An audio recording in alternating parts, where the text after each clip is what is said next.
gravy and our soft, buttery biscuits, everything we make is made with care and served up fresh. Only at Popeyes. Core Business Solutions is a proud sponsor of Lemurs Baseball. Core Business Solutions services the 17 southernmost counties of Texas as well as areas of northern Mexico. They offer a wide range of high-tech solutions for businesses and organizations. Make Core Business Solutions your solution today. Hey, ¿tienes algo que celebrar? ¿Que por fin compraste carro nuevo? ¿Que cambiaste tu cheque? ¿Que hoy empieza tu fin de semana? ¿O que hoy se acaba tu novela y mañana empieza otra? La respuesta es la misma, pues un carnesazo. No importa lo que estés celebrando, lo que importa es que lo celebres, pues con un carnesazo de H-E-B. El carnesazo de H-E-B es una pachanga de sabor. Solo tienes que invitar a los compadres, prender la parrillita, ponerle unas fajitas, costillitas, chuletitas, salchichitas y, ¿por qué no?, hasta un pollo mariposita. Y que no se te olvide la musiquita y hasta una buena bailadita para un gran carnesazo. En H-E-B encuentras gran variedad de cortes a precios bajos y de buena calidad. Carnesazo, carne asada con ganas, solo en H-E-B.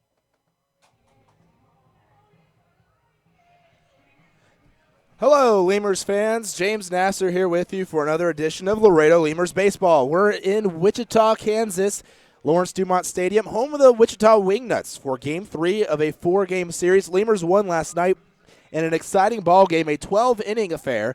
We went extras again 4 times in the first 12 ball games. Lemurs have gone extra innings already this season. So a lot of free baseball already being played by this Lemurs ball club. With the win last night, the Lemurs improved their record to 7-5, 2 games above 500. They lead the Texas Air Hogs in the South Division by 1 game. Air Hogs are 4-6, followed by the Joplin Blasters the Air Hogs are 6-6. The Joplin Blasters are 4-6, 2 games behind the Air Hogs, or behind the Lemurs, 1 game behind the Air Hogs. And the Blasters, they have lost 4 games in a row now as they are struggling here after starting out the season 4-2, losing their last 4. Wichita, well, they are 4-8. They're 3 games behind the Lemurs in first place.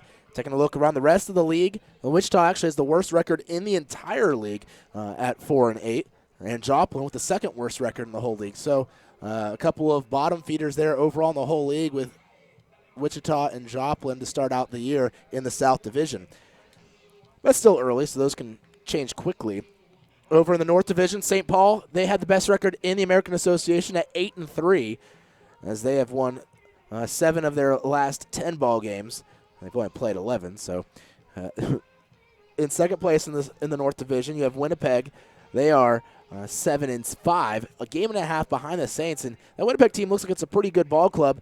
In fact, Winnipeg and St. Paul have the 2 best records in the league, so it's a shame that that they're both in the same division, at least right now, as that looks like it could be a close race the whole way. Over in the Central Division, Lincoln at 6-6.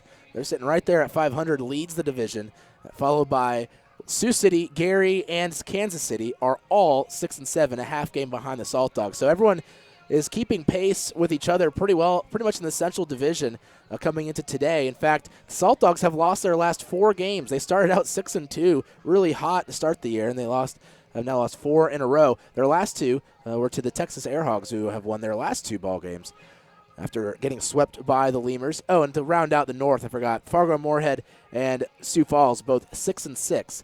So you have 4 6-6 teams right now in the whole league, and then 3 6-7 teams in the league. And then Lemurs with the 3rd best record in the American Association at 7-5. Just 3 teams above 500 here at the beginning of the season. Of course, a bunch of teams, like I said, at 6-6, sitting right at 500. Tonight, Game 3 of the series. Lemurs coming in, as I mentioned, with the record of 7-5 against the 4-8 Wingnuts. The Wingnuts won Game 1 of the series, but the Lemurs won last night, so it's split 1-1 in the series. Tonight, the pitchers, you have Matt Sergey for the Lemurs against Eddie Medina for the Wingnuts.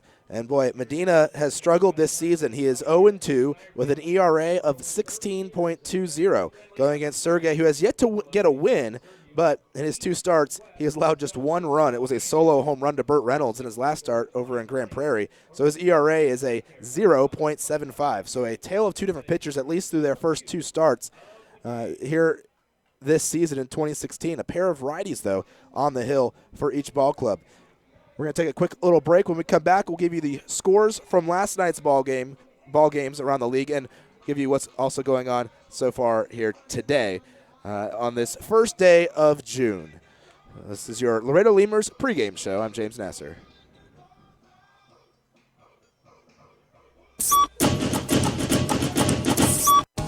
South Texas families never strike out with Driscoll Health Plan. Catch the value-added services we pitch to our Medicaid members. Enjoy a free membership to specific boys and girls clubs. Receive gift cards for completing Texas healthcare checkups. Restrictions and limitations may apply. Visit us at DriscollHealthPlan.com. Hey, ¿tienes algo que celebrar? ¿Que le salió el primer diente a tu hijo? ¿Que tu abuelita aprendió a tuitear? ¿Que cambiaste tu cheque? La respuesta es la misma. Pues un carnesazo. No importa lo que estés celebrando, lo que importa es que lo celebres. Pues con un carnesazo de H-E-B. En H-E-B encuentras gran variedad de cortes a precios bajos y de buena calidad. Carnesazo. Carne asada con ganas solo en H-E-B. Miller invented light beer, the original light Pilsner, and that changed everything. This led to fewer guys with beer bellies, which led to more women attracted to those guys, which led to dates, second dates, wedding bells, and honeymoons, which led to hubbada, boom, which led to you. Miller Lite, we invented light beer, and you're welcome. 12 ounces contain 96 calories, 3.2 carbs, 1 protein, 0 fat. Great beer, great responsibility. Miller Brewing Company, Milwaukee, Wisconsin. Texas Outlaw Grill is a proud sponsor of your Laredo Lemurs, specializing in outlaw delicacies such as the Texican, the Gringo, and the Bandit hot dog and their ever-famous barbecue burger. Be the first to try their groundbreaking Cabrito hamburger and Cabrito hot dog. For all to-go orders, catering, and fundraising information, go by 5209 Springfield Suite number 4 or call 956-771-1919. That's Texas Outlaw Grill.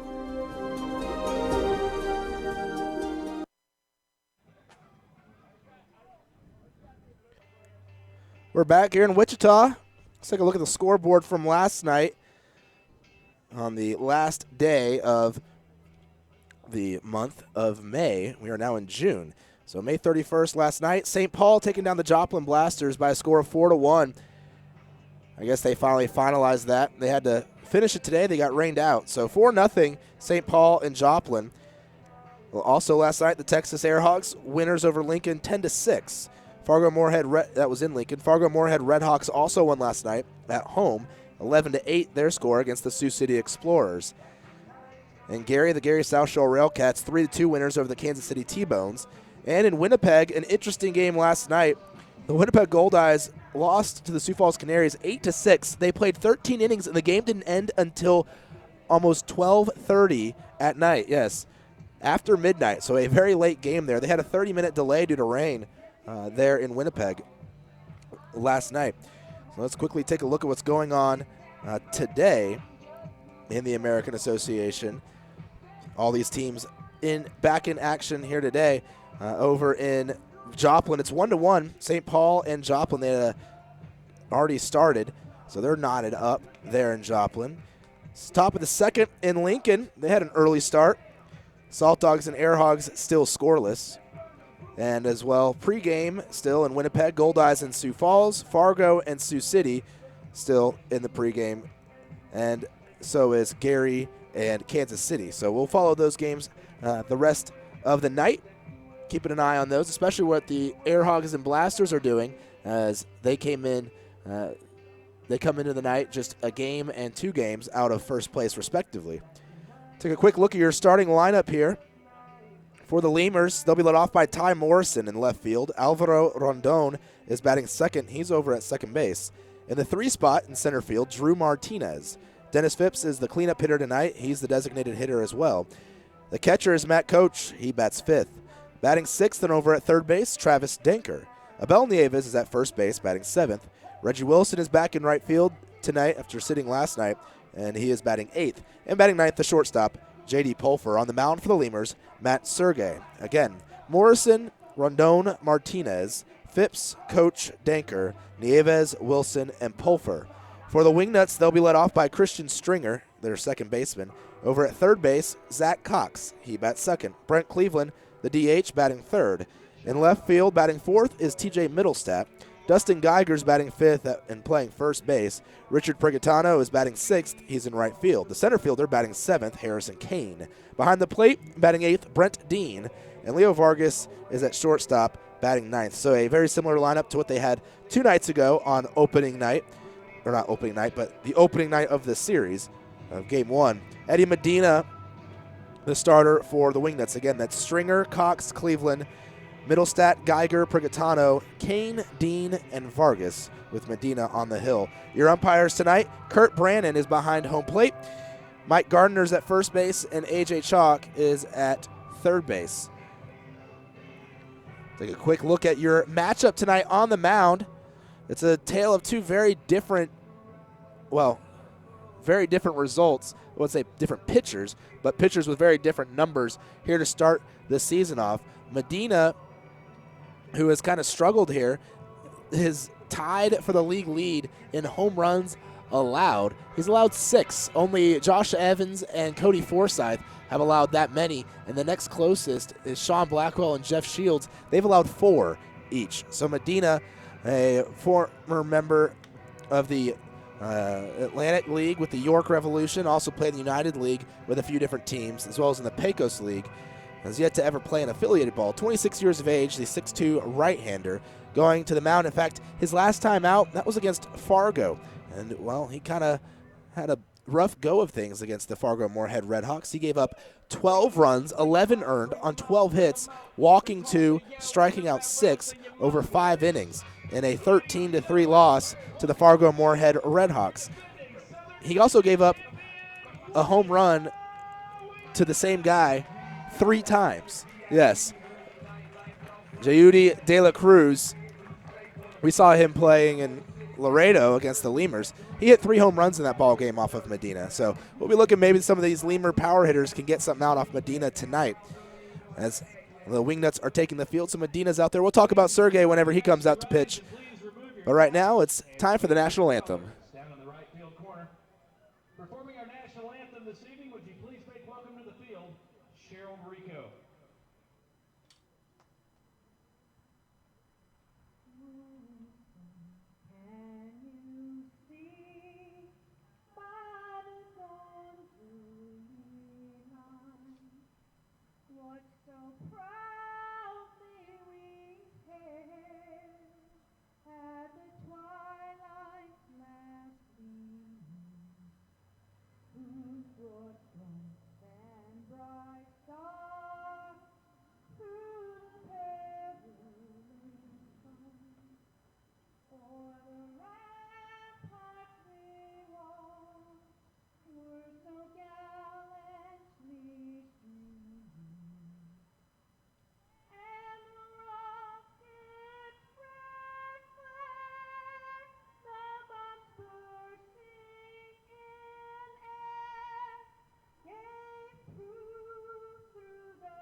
Let's hear for Cheryl Rico tonight and the singing of our national anthem.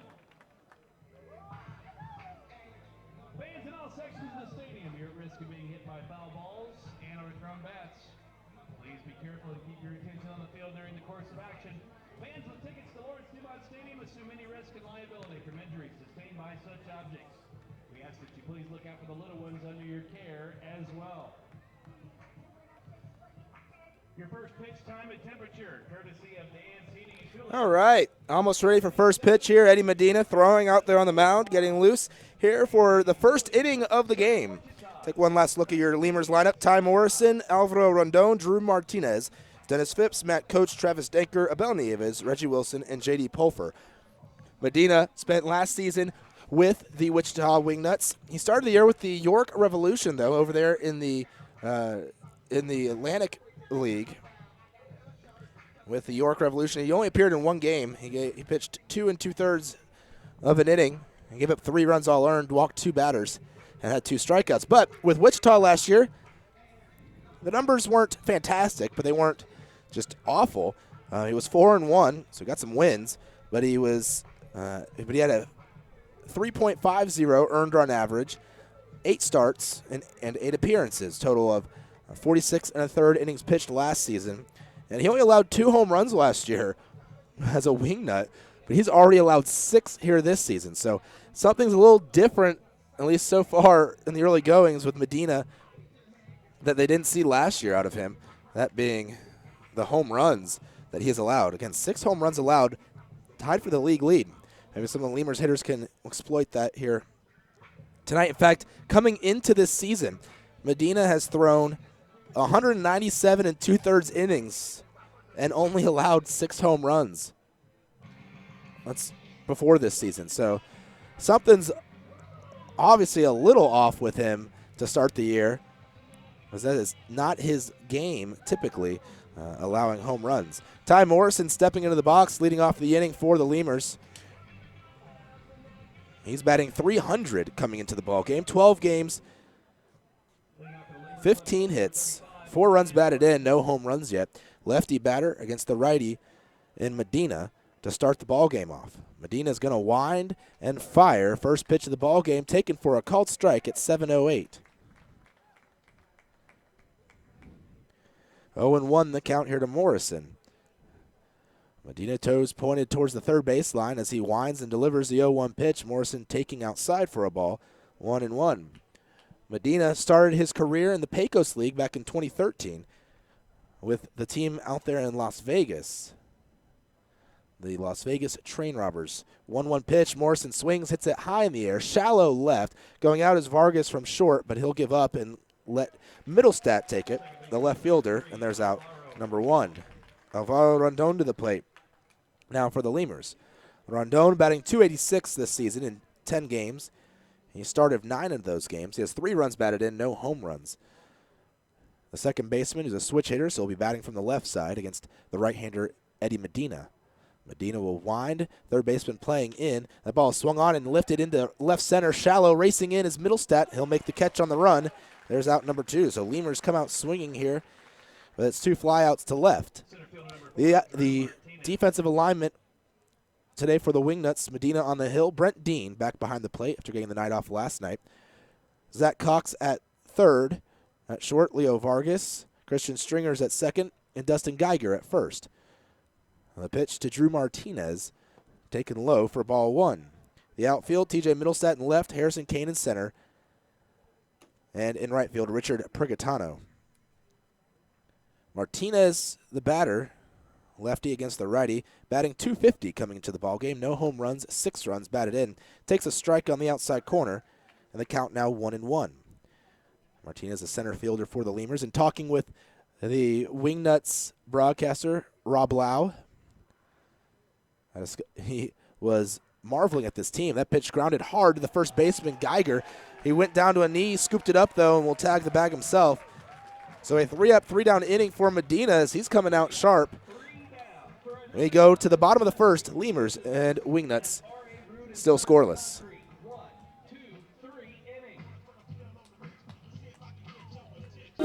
Falcon Bank and the Laredo Lemurs are a winning combination. At Falcon, they know what counts. Personalized service, attention to detail, and genuine commitment to helping customers achieve their dreams. Falcon Bank, guided by faith, grounded by family, and committed to you. Chavarrias Plumbing's the #1 choice for any plumbing problem. Chavarrias is a full-service company with up-to-date technology, trained professionals. With over 30 years of service to the community, Chavarrias is still growing strong. Visit chavarriasplumbing.com and go Lemurs! Falcon Bank and the Laredo Lemurs are a winning combination. At Falcon, they know what counts. Personalized service, attention to detail, and genuine commitment to helping customers achieve their dreams. Falcon Bank, guided by faith, grounded by family, and committed to you. Right now, when you sign up for a Gold's Gym membership, you'll get tons of extras completely free. Confidence, free. Compliments from your coworkers, free. And the desire to wear tiny bathing suits, you guessed it, free. You'll be stronger with extras, and you'll be stronger with Gold's Gym. Know your own strength. Tiny bathing suit not included. South Texas families never strike out with Driscoll Health Plan. Catch the value-added services we pitch to our Medicaid members. Enjoy a free membership to specific boys and girls clubs. Receive gift cards for completing Texas healthcare checkups. Restrictions and limitations may apply. Visit us at DriscollHealthPlan.com. The Chop House Cheddar Burger is back at Whataburger. First of all, you start with a large bun, 2 patties, shredded cheddar cheese, The creamy sauce, creamy steak sauce. My personal favorite part is the onions, the grilled onions and bacon. grilled perfection. It's good stuff. Love it. You take a bite. It's hard to describe. It's hard to put into words. The Chop House Cheddar Burger. Chop House Cheddar Burger. It's back. I don't have anything else to compare it to. It's the best out there, I think. The Chop House Cheddar Burger is back. Only at Whataburger and only for a limited time.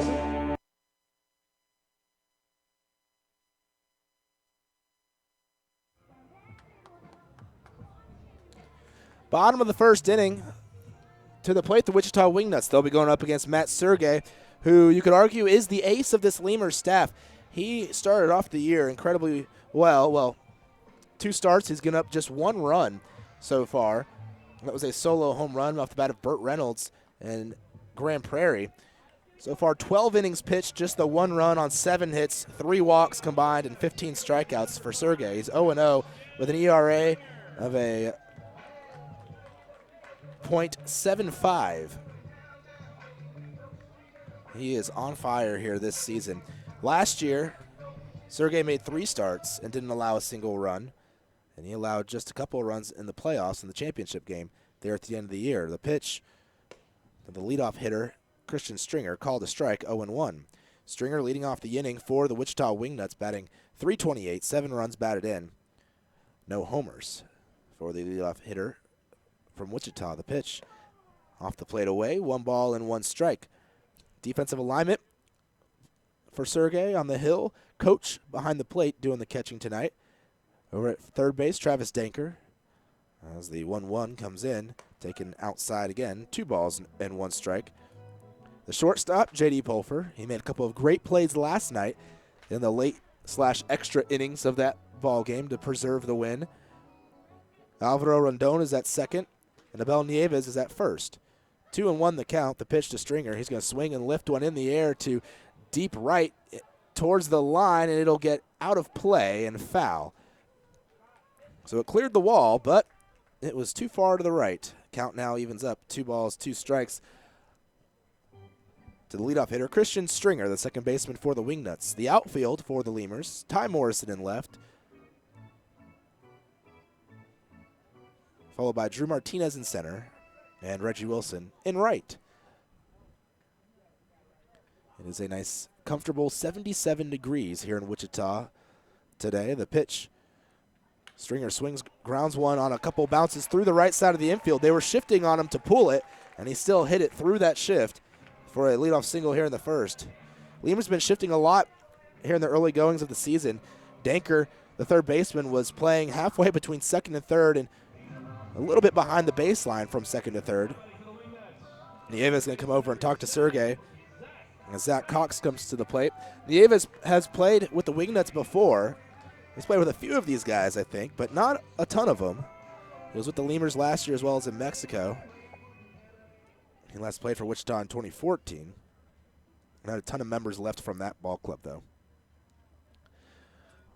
Dinker playing in at third. Pitch will cross the plate at the knees, outside corner for a called strike on Cox, who is batting .288, 6 RBIs, and 1 home run. Cox, a former first-round draft pick by the St. Louis Cardinals. Now the 0-1 pitch, a swing and a miss. Count now 0-2. They have a spot for a radar gun up on their video board. It says miles per hour, but I don't know if I've ever seen that work here at this ballpark. I've been here a number of times. But Sergey does typically throw 93 to 95 with his fastball. There's a swing and a miss. Strike 3. Sergey strikes out Cox on 3 pitches for out number 1. He just pumped him in there and blew it past him. I think Cox might have chased the last one a little bit high. Brent Cleveland to the plate, the DH for the Wingnuts tonight. Batting .238, 2 home runs, 5 runs batted in.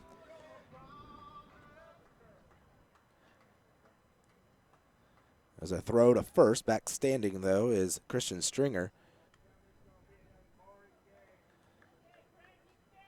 This Wingnuts lineup, it's a pretty solid lineup. Guys can put the bat on the ball, that's for sure. So the pitching that's been their weak point this season. Pitch will find the plate for a strike, 0-1. Wingnuts still second in the league in batting average as a team. Lemurs still last. But when it comes to pitching, the Lemurs are second in the league in ERA, and the Wingnuts are last. The pitch down and in, 1-1.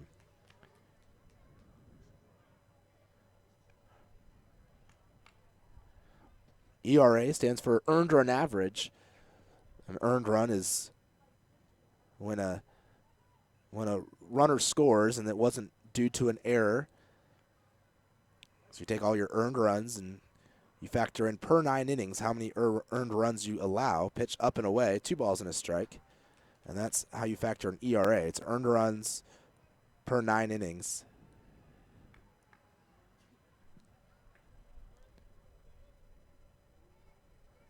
Lemurs sitting with a nice 3.30 team ERA. The pitch from Sergey, the 2-1, a swing and a miss. Count evens up, 2 balls and 2 strikes. Boy, it got really quiet here at the ballpark all of a sudden. Unlike, where were we last? Grand Prairie, they don't play music between every single pitch. The game gets to kind of just breathe.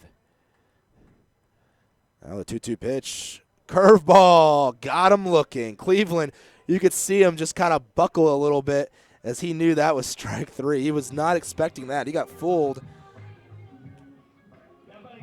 And that's the second strikeout of the inning.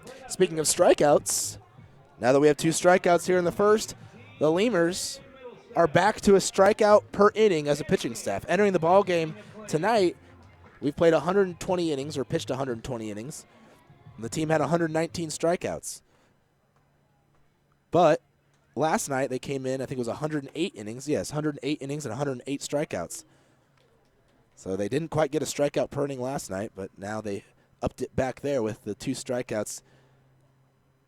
1-0 the count to TJ Middlestat, who's batting .313 with 7 runs batted in and 2 home runs. The pitch to Middlestat, the lefty taking.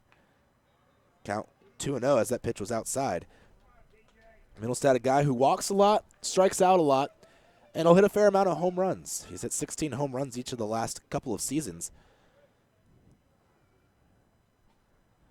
He's also striking out a lot as well. The pitch inside. 3 balls, no strikes.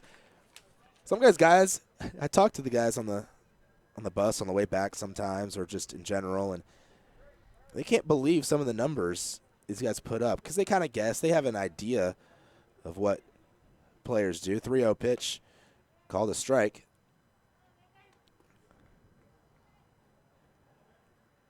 They're typically only concerned about their own numbers, so they don't really know what everyone else has done.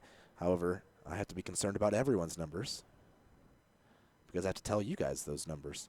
3-1 the count to Middlestat. Runner on first. 2 outs in the inning. Still scoreless. Bottom of the first. Lemurs and Wingnuts.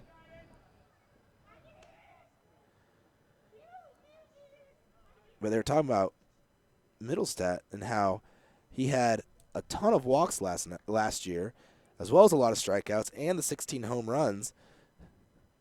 And how do you walk that many times and strike out that many times? And I'm trying to get those numbers up, but the internet's being a little slow. Runners moving on the pitch, swung and fouled away. Count stays 3 balls, 2 strikes, full count, so with 2 outs.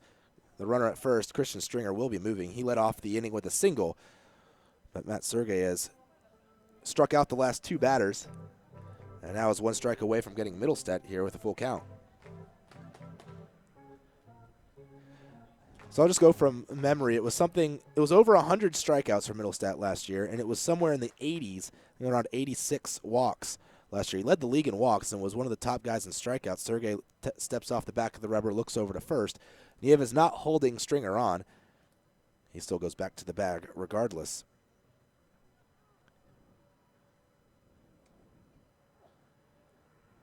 Sergey sets.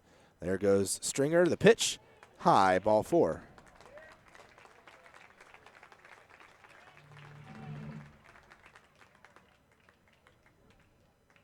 So Middlestead will walk, something he does a lot.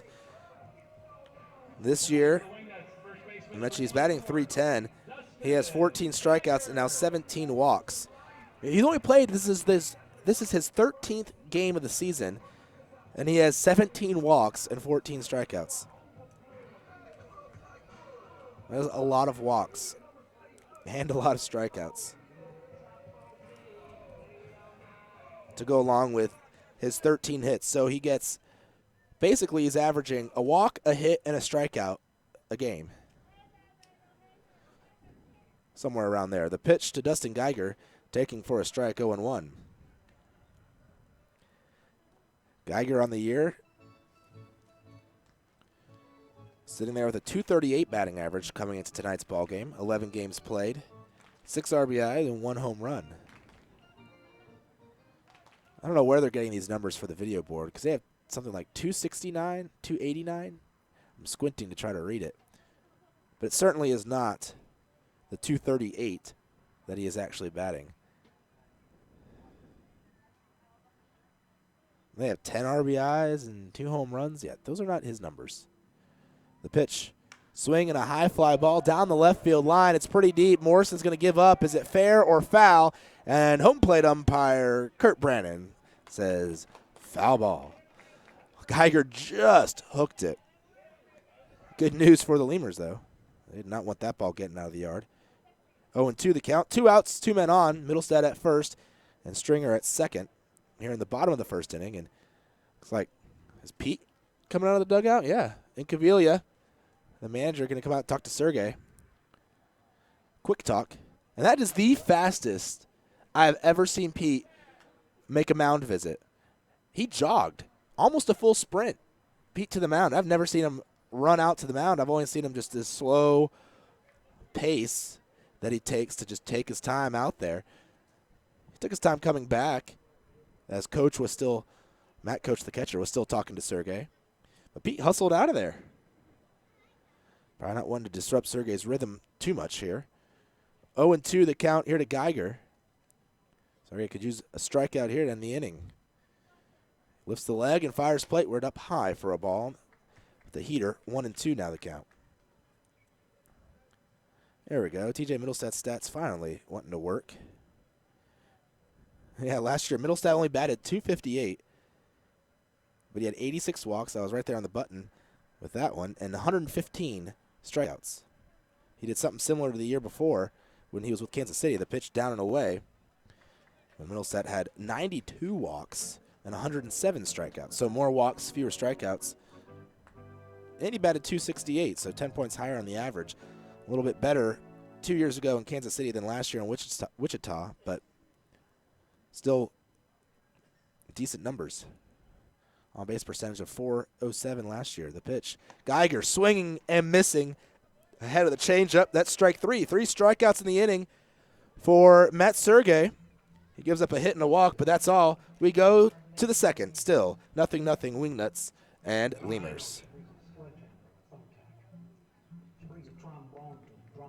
Hey, ¿tienes algo que celebrar? ¿Que le salió el primer diente a tu hijo? ¿Que tu abuelita aprendió a tuitear? ¿Que cambiaste tu cheque? La respuesta es la misma, pues un carnesazo. No importa lo que estés celebrando, lo que importa es que lo celebres, pues con un carnesazo de H-E-B. En H-E-B encuentras gran variedad de cortes a precios bajos y de buena calidad. Carnesazo, carne asada con ganas, solo en H-E-B.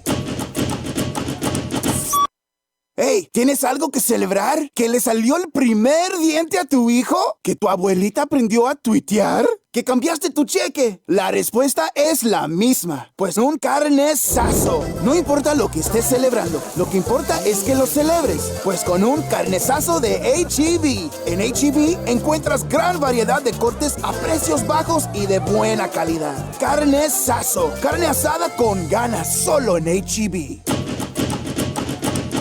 Miller invented light beer, the original light Pilsner, and that changed everything. This led to fewer guys with beer bellies, which led to more women attracted to those guys, which led to dates, second dates, wedding bells, and honeymoons, which led to hubbada, boom, which led to you. Miller Lite, we invented light beer, and you're welcome. 12 ounces contain 96 calories, 3.2 carbs, 1 protein, 0 fat. Great beer, great responsibility. Miller Brewing Company, Milwaukee.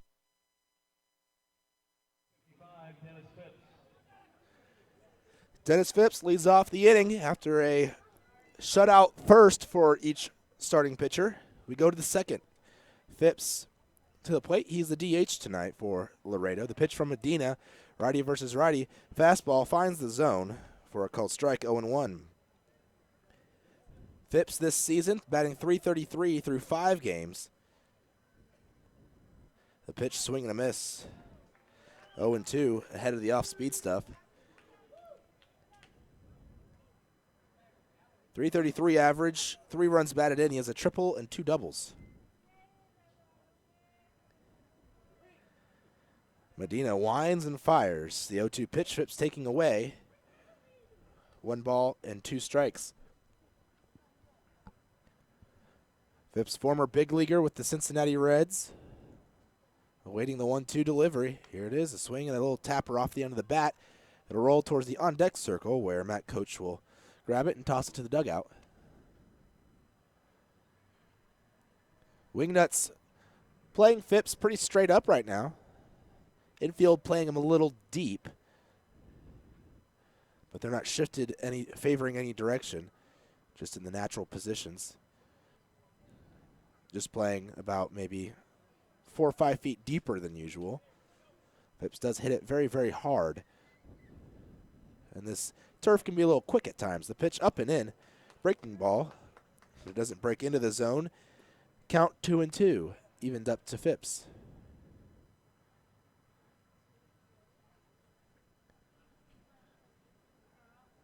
Towing the first base side of the rubber is Medina as he delivers a 2-2 pitch. Swing ground ball towards the third baseline, and it hops over the glove of Cox and will roll towards the line. Phipps taking a hard turn around second, but Middlestat gets it in quickly.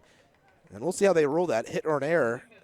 Cox tried to backhand it, and you don't really get bad hops on the turf. The hops stay pretty true. I mean, you can get high hops, but you don't get bad hops. And well, Wingnuts have a hit. I haven't seen a ruling here yet. Error. So Phipps will reach on an E5. Wingnuts have made a few errors already this series.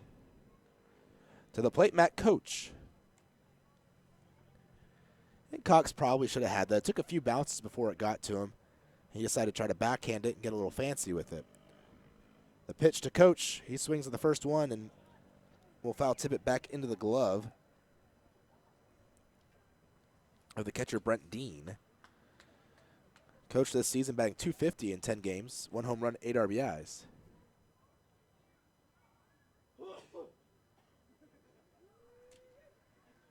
Phipps getting a lead off at first. No outs on the inning. Lemurs and Wingnuts still scoreless. That ball hit high in the air towards right center. Drifting over is Kane. He'll make the catch easily for out number 2. Or out number 1, sorry.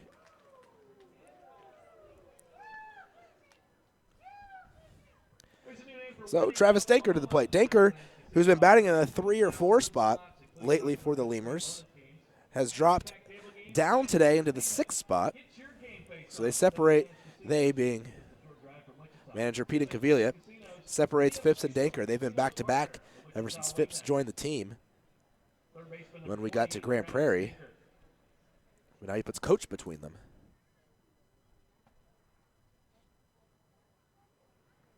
So Danker to the plate, leads the team in home runs. In fact, he's up there in the league lead. Tied for second. Burt Reynolds of the Texas Airhogs leads the league in home runs. He has 6. Travis Danker, Christian Ibarra, Michael Herr, Anthony Gallus all have 4. Christian Ibarra has 4 home runs. He played with Amarillo last year. The pitch called a strike, 0-1. He's now with Lincoln. Same manager, though. Bobby Brown went from Amarillo and now is managing Lincoln this season. We'll see Lincoln this season at some point. Phipps getting a lead at first. 0-1 the count to Danker, who is hitting .224 this season. Pitch inside for a ball, 1-1 the count. 4 home runs, 12 runs batted in, leading the team in both home runs and RBIs. 1 ball, 1 strike, the count.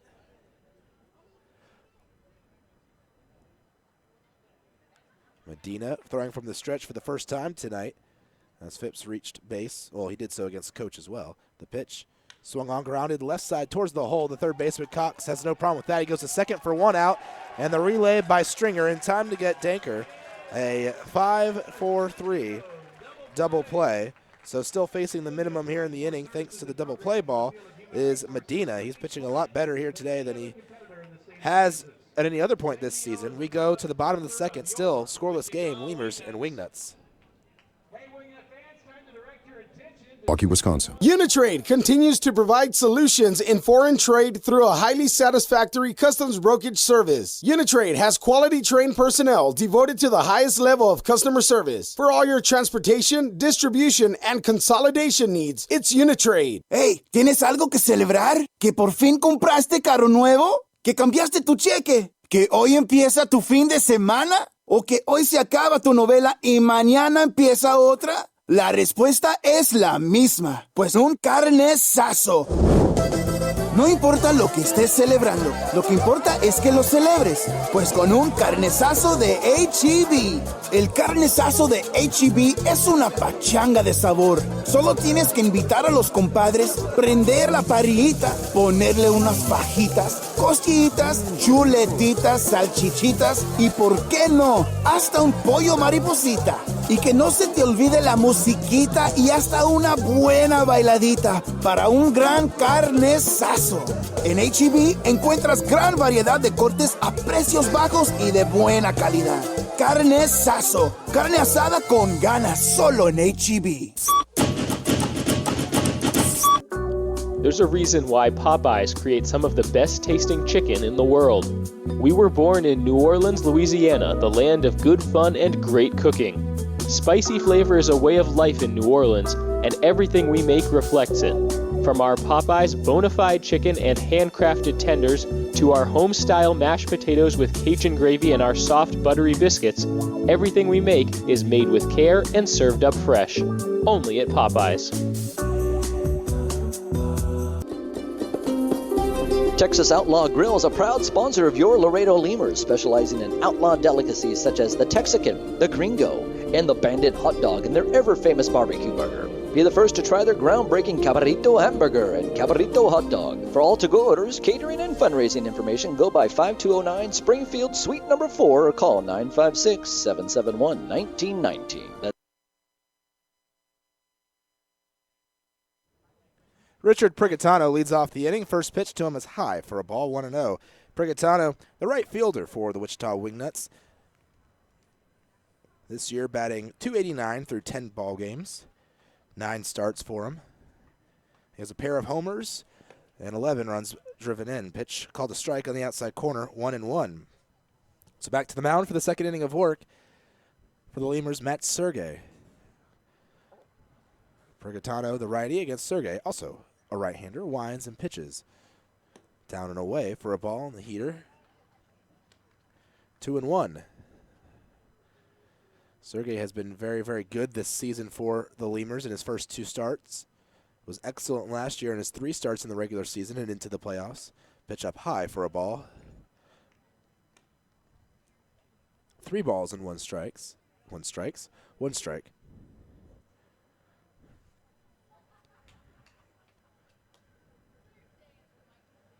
last year. Sergey fires away. 3-1 will just miss inside. And there's ball 4. Sergey walks his second batter already of the ball game. That'll match his high this season for walks in a game. He walked 2 batters in his first start of the year in 6 innings against Fargo. He walked 2 batters, allowed just 2 hits, and struck out 7 in that ball game. Against the Airhogs, he walked only 1 batter, struck out 8, and allowed 1 run on 5 hits. So already 2 walks here in the first 2 innings of the ball game, but he does have 3 strikeouts. No outs here in the bottom of the second. Pitch up high, and Matt Coach is going to go out and have a talk with Sergey.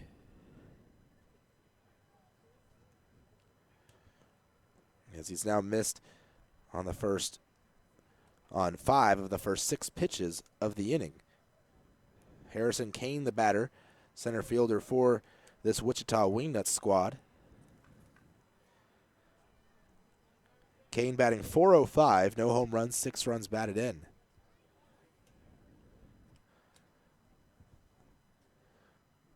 Here comes the pitch. The 1-0 swung on and hit into left center. Moving over is Morrison. He has no problem with it. And there's out number 1. So still at first base is Richard Prigatano. And to the plate, Brent Dean. Dean, the catcher, did not play last night as they gave him a day off. They started Brennan Salgado at catcher in yesterday's ball game. Dean this season batting .263 in 10 games. 4 RBIs, no home runs. So Dean digging in, right-handed hitter against the right-handed pitcher. But Rob Lau, the Wingnuts broadcaster, he said, "Who's your weak link on defense today?" After seeing us play 2 games. He said, "Because I don't think you have one." I said, "You're right, we don't have a weak link on defense. Not really." When you got a guy, when you hit the infield, guy with the athletic ability of Abel Nieves playing first base. As there's another throw over to first, and then diving back in is Prigatano. He gets in ahead of the throw. You have J.D. Pulfer, who plays a pretty filthy shortstop. Alvaro Rondon, who probably could play short really, really well. Play second base. Definitely above average second baseman for this league. The pitch out. Coach fakes a throw over to first as Prigatano faked the steal. 1-0 now the count to Dean. That's the first pitch he's actually seen this plate appearance. We've seen the plays Travis Danker's made in this series. He's made some just incredible plays down the third baseline already in just 2 games against the Wingnuts. 1-0 pitch, swing, ground ball towards Danker down the third baseline. He backhands, throws to second. That'll be in time to get the out as the base runner, Prigatano, slides into Rondon, who had to kind of stretch for it. Didn't really have a chance at the double play ball as Danker had to backhand it at the line and throw over to second. It was a bang-bang play, close call, but they do get the lead runner. 1 away, Dean will reach on the fielder's, or 2 away, Dean will reach on the fielder's choice. 5-4, the put out of Prigatano, out number 2. Just like that, infield showing me what they got defensively. Danker continuing to make plays over there. And, of course, the outfield, Ty Morrison, Reggie Wilson in the corners, and Drew Martinez out there in center. The pitch swung on and popped up foul just to my right. Out of play. Leo Vargas, the batter. Vargas, the shortstop, batting .281. No home runs, 6 runs batted in. But that outfield is pretty good, too. I was talking to Reggie Wilson, the right fielder, and I asked him if he'd ever really played right field. Because I feel like you're probably more of a center field guy. You know, got a lot of speed. He can track down a fly ball. And he said, yeah, this is the first time I've ever really played right field. Never really done it. Just got to figure out the angles on it. But it's not really what I've done. The pitch, down and away. Check swing by Vargas. Didn't go through the zone. 1 ball, 1 strike. And the same kind of goes true for Morrison as I look up his numbers. In his career, he has played 344 games in center, 101 games in left, and 29 games in right. So he's primarily been a center fielder as well. Runners moving. It's a bunt attempt. Pulling back the bunt is the batter Vargas, and sliding in with a stolen bag is Brent Dean, the catcher. He got a good jump, and it still was a bang-bang play over there. Count 2-1 to Vargas. 2 outs on the inning, runner on second. Lemurs and Wingnuts both scoreless here in Game 3 of this 4-game series. So you've got 3 guys that can all play center field, that's for sure, out there right now in the outfield. And probably all play it very well. They can all cover a lot of ground. Not many balls are going to hit the ground out there in the outfield. That ball popped up right side behind home plate. Coach giving chase, but it'll land into the seats just down to my right a bit. And count evens up, 2 balls, 2 strikes to Vargas.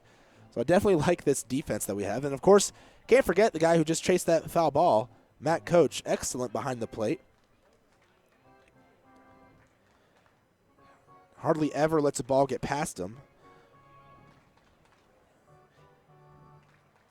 Always blocking pitches in the dirt, keeping it in front of him, keeping base runners at bay. 2-2 the count. Sergey looks back at second, delivers the break-even pitch to Vargas. A little bit low for a ball. 3 balls and 2 strikes now the count to Coach. Or not to Coach, to Vargas. Coach the catcher.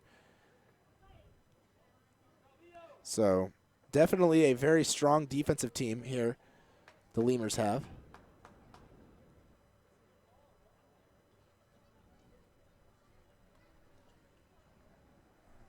There comes the 3-2 pitch. Vargas taking high. There's ball 4. Second walk of the inning. 3rd walk of the ball game. Sergey unusually wild here tonight. Batting for the Wingnuts, second baseman number 5, Christian Stringer.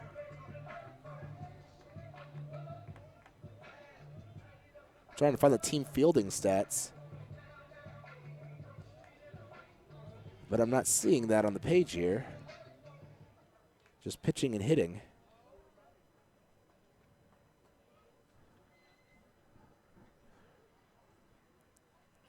But Lemurs have been excellent in the field this season. The pitch to the leadoff hitter, Christian Stringer. He hits one hard into right center, but like I said, that outfield, a lot of speed. Reggie Wilson tracks it down easily enough. That'll end the inning. A couple of walks, put men on, but Matt Sergey works around it.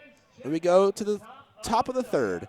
Lemurs to the plate as they are still scoreless here against the Wingnuts. 0-0. It's Texas.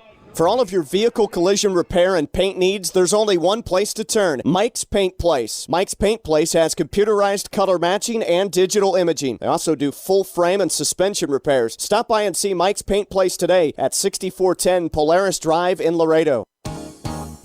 Driscoll Health Plan loads the bases with value.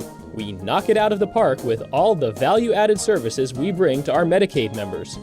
Driscoll families cheer on the Grand Slam packages, sports physicals, free memberships to Boys and Girls Clubs, and dental care for pregnant women over 21. Take a swing at our baby showers offered by Cadena de Madre. Forget those peanuts and Cracker Jacks, root for our baby blankets and more.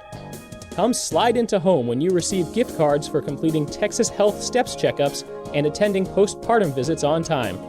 Don't miss a play. Restrictions and limits may apply. Visit DriscollHealthPlan.com. Laredo Sports Medicine Clinic, the official team doctors of your Laredo Lemurs. Now with 2 convenient locations to better serve you. Our north location is located at 9652 McPherson Road, Suite 12. Our south location is located at 5102 State Highway 359. Laredo Sports Medicine offers an array of services from physical therapy to our newest service, orthopedic surgery.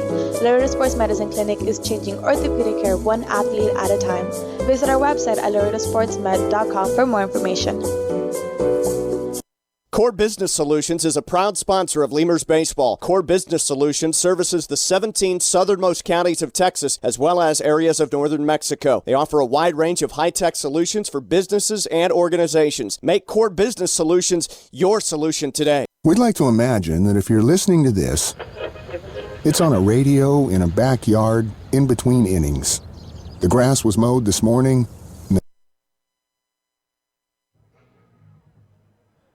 Abel Nieves will lead off the inning for the Lemurs. Here in the top of the 3rd. So far, the Lemurs have, well, kind of gone down in order. The pitch to Nieves down and away. Dennis Phipps reached on an error to lead off the second, but he was the front end of a double play ball to end the inning, so just 3 batters faced there in the second by Medina. Nieves will ground one down the third baseline, just barely fair territory. Fielding it right behind the bag was Cox, and he gets Nieves out at first by a half step. There's one out on the inning, ground out to third. So to the plate, Reggie Wilson. Wilson, who was ejected at the end of game 1, did not play last night. So back in his first action here in the series since that ejection. Left-handed batter, right-handed pitcher. Pitch called a strike, 0-1. Wilson this season batting .211. 2 runs batted in, no home runs. They have J.D. Pulver's name up on the video board, though. 0-1 pitch to Wilson. He'll take just off the plate away. 1 ball and 1 strike. 1 out, no one on. Still scoreless ball game, Laredo and Wichita. As Medina delivers the 1-1 pitch.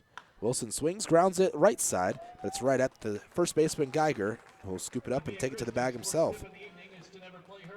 J.D. Pulver to the plate. Pulver is the beer batter of the game. Pulver batting .140. 3 runs batted in, no home runs. Still trying to get things going here, but I have faith he'll figure it out at the plate. In fact, they announced he was the strikeout beer batter of the game before the ball game, while they were actually on the field warming up, and Pulver waved to the crowd, tipped his hat. There's a called strike, 0-1. So Pulver relishing the opportunity here to ruin their chances of cheap beer tonight. The wind and the 0-1. The pitch from Medina into the turf, and it's 1 ball and 1 strike. This is the only time they really play music between batters, at least when it's the visiting team up. Of course, they'll play walk-up music for the Wingnuts hitters.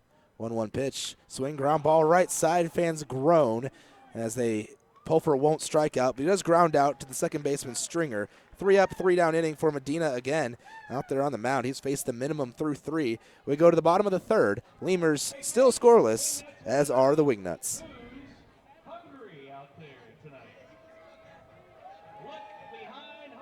Core Business Solutions is a proud sponsor of Lemurs Baseball. Core Business Solutions services the 17 southernmost counties of Texas as well as areas of northern Mexico. They offer a wide range of high-tech solutions for businesses and organizations. Make Core Business Solutions your solution today. We'd like to imagine that if you're listening to this, it's on a radio in a backyard in between innings.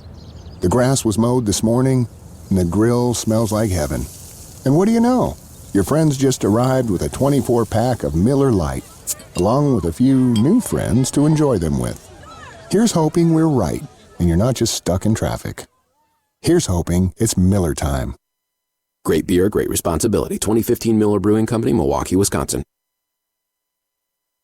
Quench your thirst at a Lemurs game with a beverage from Southern Distributing Company. Try mainstays like Miller Lite, Miller 64, and Coors Original, or reach for a Red's Apple Ale or Leinenkugel. Batch 19's the newcomer, a pre-prohibition beer inspired by the last batches of beer brewed before 1919.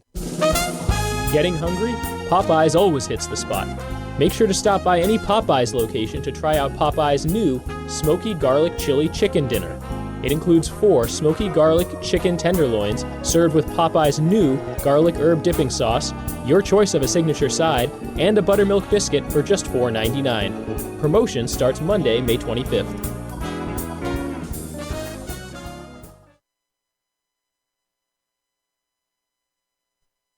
Before you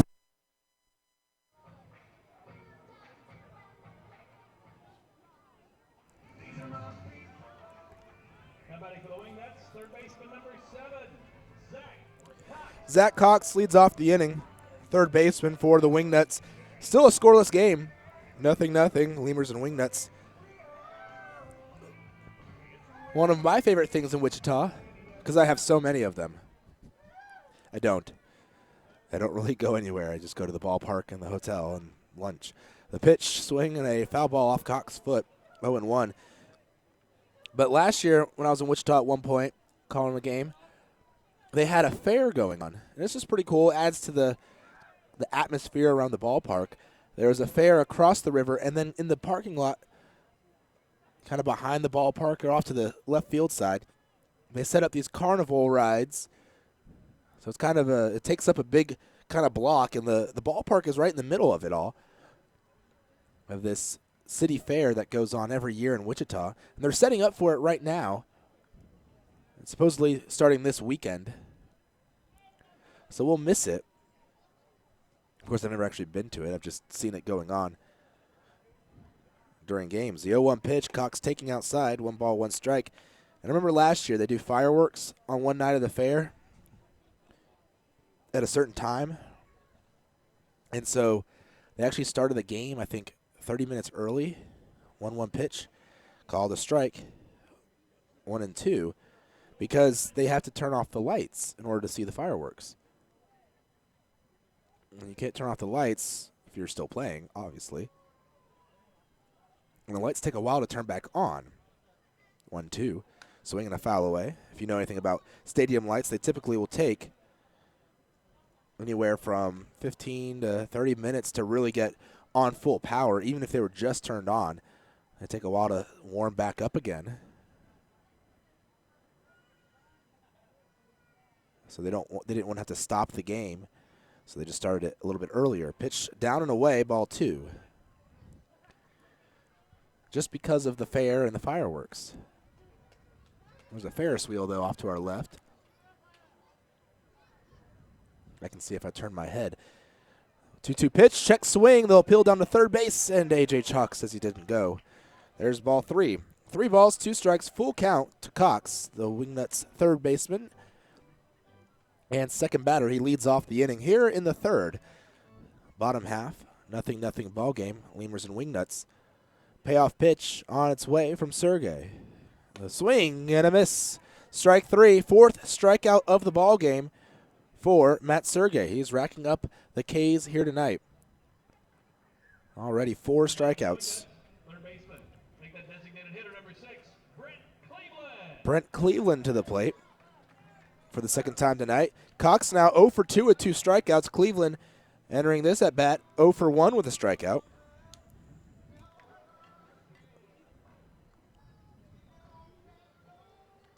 I hope my partner Warren Shore, he's not a partner with me here today. He doesn't travel with the team. The pitch taken for a ball high. Listening in, he might get in a golden sombrero tonight with Cox already halfway there. Oh, the wind and the 1-0 pitch. Swing and a pop-up right over my head. Boy, that one could have, it had the, I guess the direction, the aim, it was just too high to come into my booth. 1-1 the count to Cleveland now.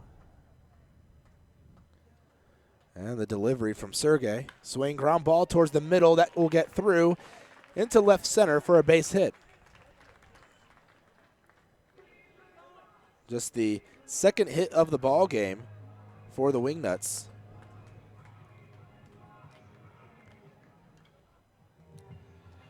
The song Cleveland Rocks.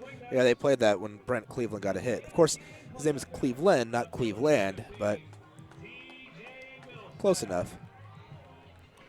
Close enough for them to use it as a gimmick here in the ballpark. TJ Middlestat to the plate. He walked his first time up. What a surprise. He is leading the league in walks coming into the ball game with 16. He now has 17. Pitch just missed low for a ball 1-0. Brent Cleveland, by the way, coming into tonight, second in the league in strikeouts with 18 behind Jacob Rogers, who has 20. Cleveland now with his first strikeout back in the first inning is at 19. 1-0 the count to Middlestat. Lemurs playing him to Poole, the left-handed hitter. The pitch swung on and popped up foul left side. Tracking it is Danker, the third baseman. And he will get there and make the catch. Cleveland's going to tag from first and then start going to second. Now he backpedals as Danker got the ball to the second baseman, Rondon, pretty quickly. Cleveland didn't catch him by too much surprise. Danker was deep over there in foul territory. He had to go a long way because he was playing Middlestat to pull, so he had to cover a lot of ground. And they've got a wide foul territory there along the left side. It's almost unnecessarily wide. A little bit wider than it is down the right field line. So 2 outs on the inning. To the plate, Dustin Geiger. There's a throw over to first. Cleveland back standing.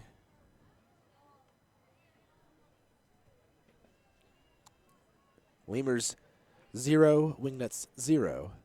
Some cloud cover here in Wichita tonight. It's not bright and sunshiny as it has been. As the sun sets, pitch up high for a ball, 1-0. But some clouds over the ballpark and spots of blue poking through. They're not dark clouds, just a little bit of a bluish color, a darker blue, but nothing stormy. Another throw to first, back standing is Cleveland. It's just like a soft blanket covering the city. 1-0 the count to Geiger.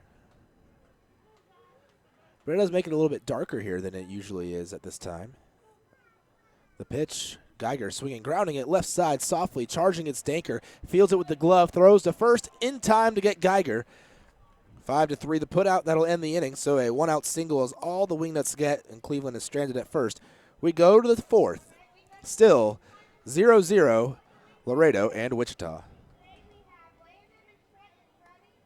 Memorial Day party gets going. Drive over to Ashley Furniture Home Store this week for our best Memorial Day sale ever. Get dramatic price reduction store-wide or no interest until January 2021. Choose from sofas and sectionals, all at unbelievably low prices. Plus find savings on beds and amazing deals on dining rooms. It's our best Memorial Day sale ever, so don't wait. Hurry over to Ashley Furniture Home Store right now. Ashley Furniture Home Store. This is home. 4520 San Bernardo Avenue, Laredo, Texas, 956-712-2401. Subject to credit approval. Minimum monthly payments required. See store for details.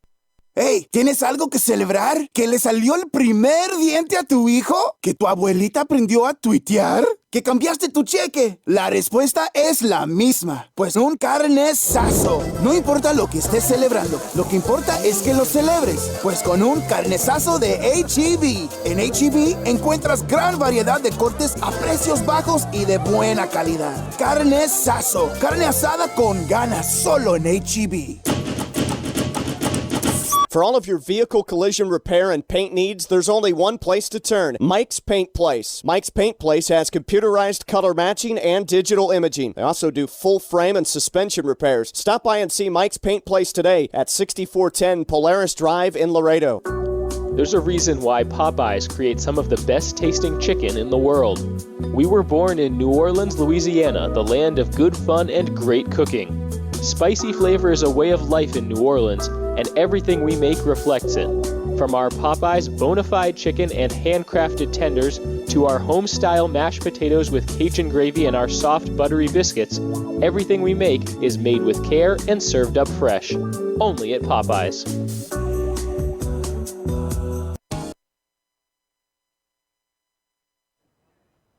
Ty Morrison leads off the inning for the Laredo Lemurs here in the top of the fourth as they go through the lineup for the second time tonight against Eddie Medina. First pitch to Morrison is swung and fouled down the first baseline, 0-1. Lemurs have had just one base runner.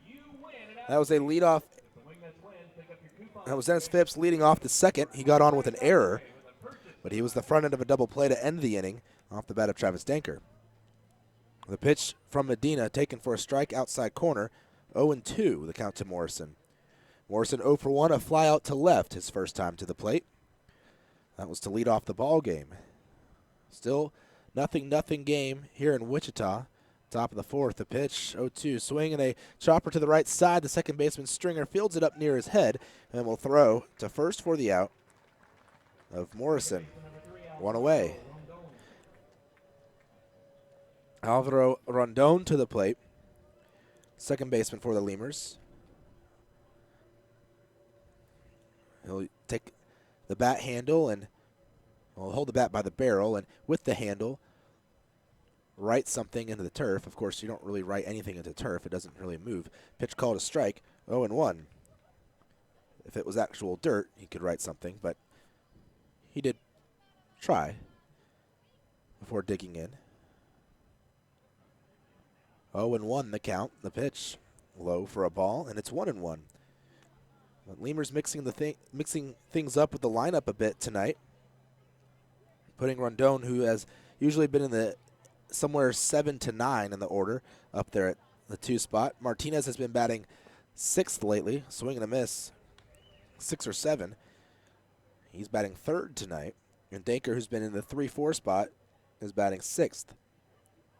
And Abel Nieves, who's been in that 5 area, batting in the 7 spot, and J.D. Pulfer batting 9th. The pitch, Rondon swings, grounds one right side, again to the second baseman. This one a little bit harder than the one by Morrison, but Stringer, with no problem again, out number 2, retiring Rondon. Drew Martinez to the plate, center fielder. 0-for-1, ground out to first. Back in the first inning. So Medina, they have a hit for the Lemurs on the scoreboard. I don't know where that came from. Either they changed Phipps' error to a hit, but they still have an error on the board for the Wingnuts.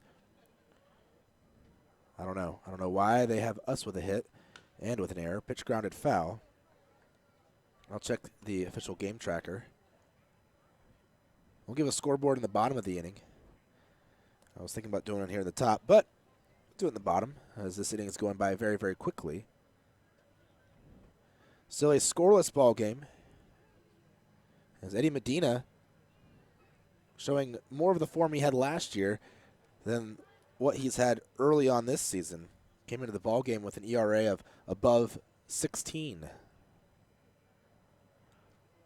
I'm seeing no hits on the official game tracker, so the scoreboard is just off. I don't know why they punched in a hit for Laredo. The pitch, swing and a miss. Count now 1-2 to Martinez. It is a quiet night at the ballpark. There was a bunch of people here heckling last night. It's always fun, but nothing like that tonight. 1 ball, 2 strikes to Martinez. Medina appearing in, winds and fires. Swing and a line drive into right center. That'll be a base hit and the first hit of the ball game for the Lemurs. So there goes the no-hitter, 2 outs into the 4th. Yo's going to come around at some point. Dennis Phipps to the plate now, the DH. He reached on the error back in the 2nd, so he's 0-for-1 of the ball game.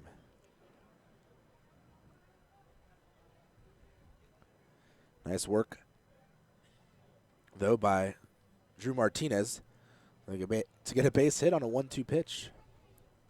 He'll lead off at first base. Let's see if he tries to steal here during this at-bat of Phipps. There's a big swing and a miss on the changeup by Phipps, 0-1.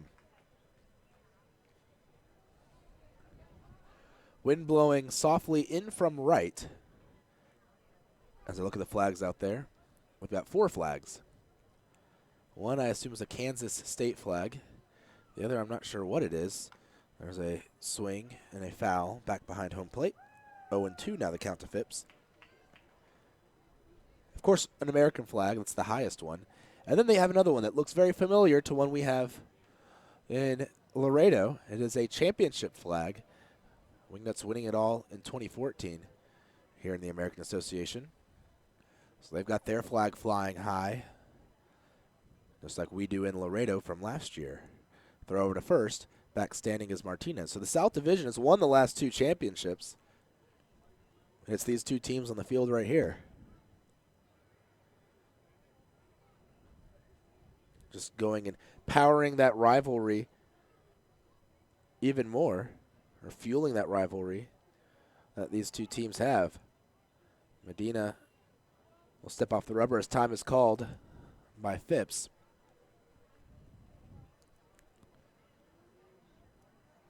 Always tight ball games, though, between these 2 squads.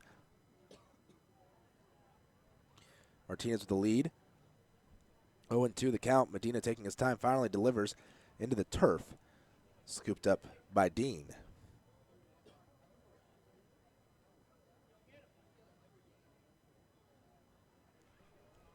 So the count now 1-2 to Phipps. Well, I could have given you that scoreboard here with Medina taking his time with Phipps at the plate. Waiting on deck is Matt Coach. There goes Martinez, the pitch in the turf. It is blocked by Dean, but he has no time for a throw. Martinez looking back plateward after popping up from his stolen bag to try and figure out what happened. No throw. Now he gets the lead at second. Looks like he and Stringer are having some friendly words. See a big smile kind of laughing away. There's a swing and a miss at the 2-2 pitch. Phipps strikes out swinging. Lemurs will strand a runner at second. We go to the bottom of the fourth. Still, 0-0, Lemurs and Wingnuts. South Texas families never strike out with Driscoll Health Plan. Catch the value-added services we pitch to our Medicaid members. Enjoy a free membership to specific boys and girls clubs. Receive gift cards for completing Texas healthcare checkups. Restrictions and limitations may apply. Visit us at DriscollHealthPlan.com. The Chop House Cheddar Burger is back at Whataburger. First of all, you start with a large bun, 2 patties, shredded cheddar cheese, the creamy sauce, creamy steak sauce. My personal favorite part is the onions, the grilled onions and bacon. grilled perfection.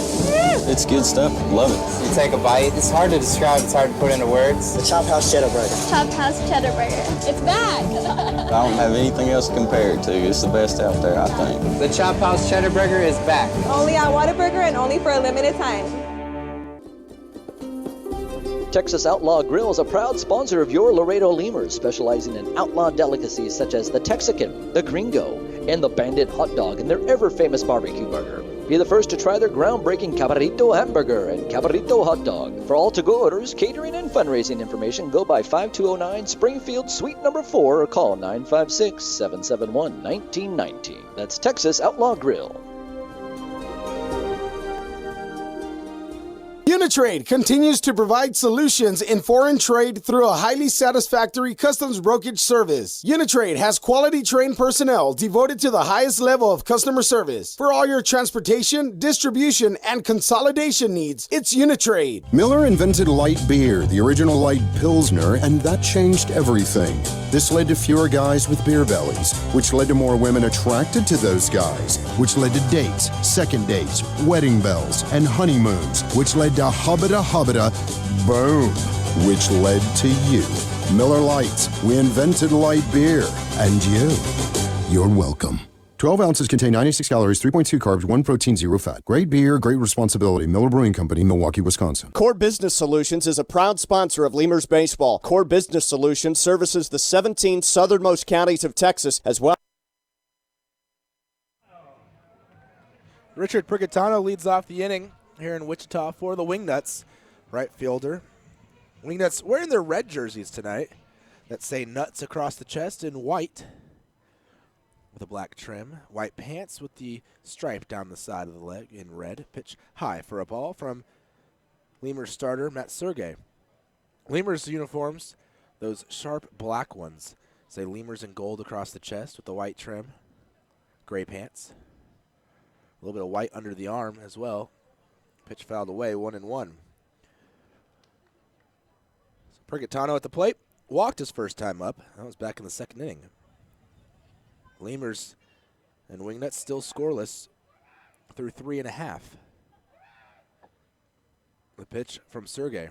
Swing and a chopper foul off the leg of Prigatano, 1-2. They have a promotional thing tonight. I'm trying to remember, I think it's called a Way Back Wednesday. Something along those lines. But they they go back in time. There's a swing and a miss, strike 3. 5th strikeout of the ball game for Sergey. First out here in the 4th. But they pick like a decade, I guess.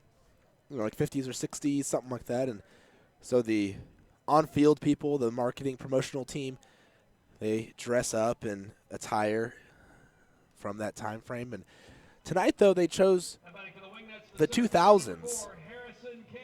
I was talking to one of the people, and Harrison Kane comes to the plate taking low. She says she looked up the year 2000. That's how she dressed. I didn't really notice. I guess it's still too close to really tell. Pitch called a strike.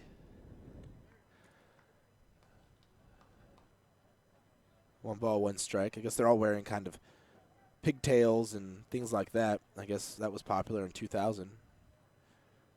Another strike. 1-2 now the count. But I said, I just remember floppy hats being a thing back in the late 90s and early 2000s, but I don't know what the 2000s encompass. They've been playing some older songs. I don't know if that's part of the night as well, Pitch Outside, but the songs that they've been playing, I think, are from more of the 2005, 2006 range. But before the game, they were playing some older songs that were more in that year 2000 time frame. 2 balls, 2 strikes, the count to Kane. The pitch swinging at the curveball, and he just bloops one into shallow left center. There's a base hit for Harrison Kane. He might have even cracked the bat with that one. I'm not sure. Kind of had an off sound to it. Yeah, see, here's some Britney Spears playing. That certainly is early 2000s, late 1990s.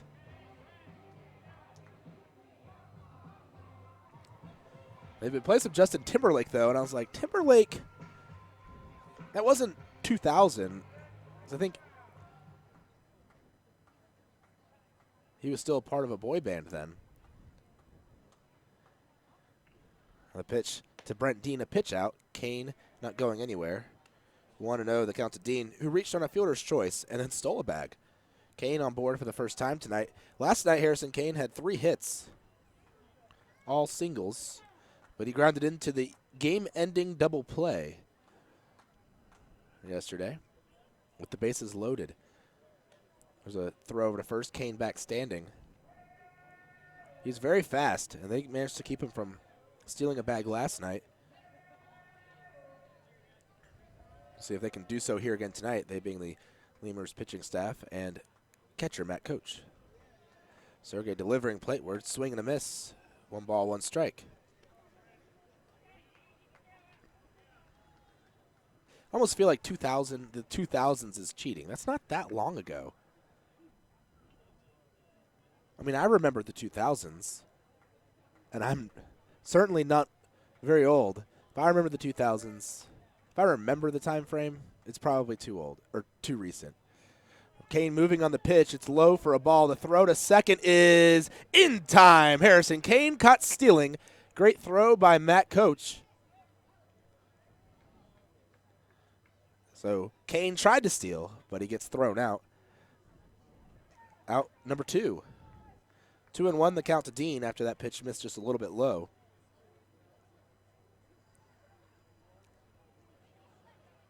Nice work there. The Lemurs catcher, he put that throw right there on the money. The 2-1 pitch, swing, ground ball right side, and Rondon's going to have a long way. He dives into shallow right. He won't get to it.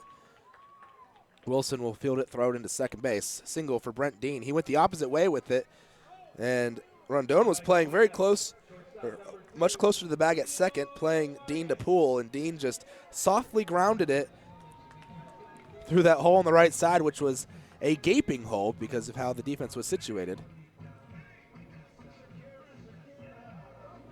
So a 2-out single for Dean puts a runner on first base, and Leo Vargas to the plate. Still not too much solid contact. That ball wasn't hit very far, very hard. Even Kane's hit wasn't hit very hard either. Pitch fouled off the screen, or on top of the screen. It'll roll up and then roll back down.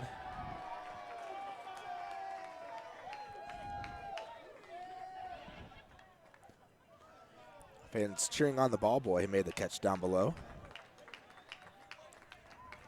0-1 the count to Vargas, who walked in his first plate appearance.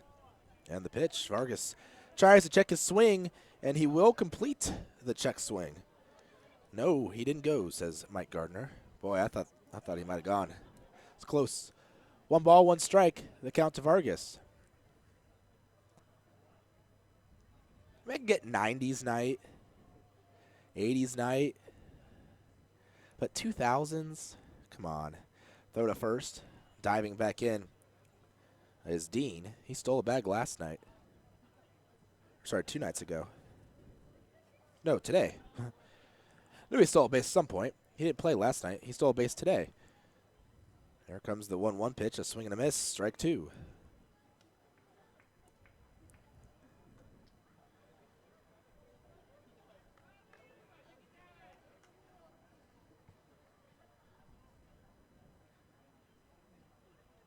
I threw out the suggestion of a lot of Abercrombie and Fitch or things of that nature. Swing and a miss, strike 3, pitch in the turf though. Coach going to have to throw down to first.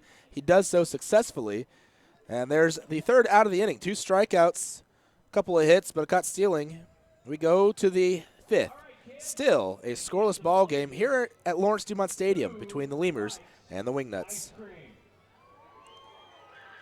As areas of northern Mexico. They offer a wide range of high-tech solutions for businesses and organizations. Make Core Business Solutions your solution today. Driscoll Health Plan loads the bases with value. We knock it out of the park with all the value-added services we bring to our Medicaid members. Driscoll families cheer on the Grand Slam packages, sports physicals, free memberships to Boys and Girls Clubs, and dental care for pregnant women over 21. Take a swing at our baby showers offered by Cadena de Madre. Forget those peanuts and Cracker Jacks, root for our baby blankets and more. Come slide into home when you receive gift cards for completing Texas Health Steps checkups and attending postpartum visits on time. Don't miss a play. Restrictions and limits may apply. Visit DriscollHealthPlan.com. Hey, ¿tienes algo que celebrar? ¿Que por fin compraste carro nuevo? ¿Que cambiaste tu cheque? ¿Que hoy empieza tu fin de semana? ¿O que hoy se acaba tu novela y mañana empieza otra? La respuesta es la misma. Es un carnesazo. No importa lo que estés celebrando, lo que importa es que lo celebres. Pues con un carnesazo de H-E-B. El carnesazo de H-E-B es una pachanga de sabor. Solo tienes que invitar a los compadres, prender la parrillita, ponerle unas fajitas, costillitas, chuletitas, salchichitas y, ¿por qué no?, hasta un pollo mariposita. Y que no se te olvide la musiquita y hasta una buena bailadita para un gran carnesazo. En H-E-B encuentras gran variedad de cortes a precios bajos y de buena calidad. Carnesazo, carne asada con ganas, solo en H-E-B.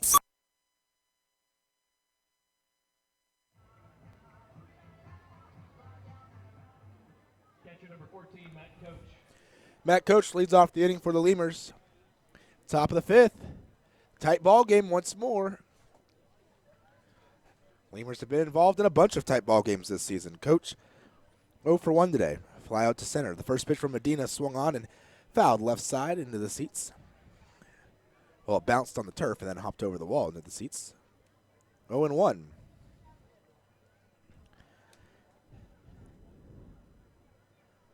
Keep forgetting to give you guys a scoreboard update. Here, we'll do it this inning. Medina winds, 0-1 pitch to Coach. He'll take outside. 1-1. Over in Gary, the Gary South Shore Railcats are leading 3-2 over the Kansas City T-Bones. Bottom of the 4th there. Medina with the 1-1 pitch to Coach. Coach checks his swing. They'll appeal, and they'll say he went. Boy, Coach went there, but whoever that was last inning, Dean, didn't go. I thought the one last inning went a lot further than what Coach just did, but 1-2 the count. What do I know? I'm just the broadcaster. The pitch taken for strike 3. Coach goes down looking, out number 1. He does not look happy either. Over in Fargo, the Fargo Moorhead Redhawks lead 4-0 over the Sioux City Explorers. They're in the bottom of the 5th. Bottom of the 4th in Winnipeg, Goldeyes and Canaries, it's the Sioux Fall Canaries, are tied 1-1. And bottom of the 6th, the Lincoln Salt Dogs at home against the Texas Airhogs are also tied. It's a 4-4 tie there. And in Joplin, Blasters and Saints still tied at 1. They're in the bottom of the 10th. Wow, 1-1 in the 10th in Joplin. Blasters trying to take a game from the Saints.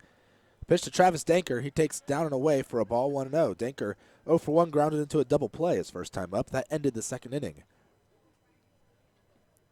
Right-handed hitter against the right-handed pitcher. The pitch from Medina. Danker taking up and in, ball 2. So the count quickly 2-0 to Danker. Here to start his at-bat in the 5th. 1 out, no one on. Lemurs and Wingnuts both still scoreless. Defense shifted Danker to pull. The pitch taken low And a bit inside.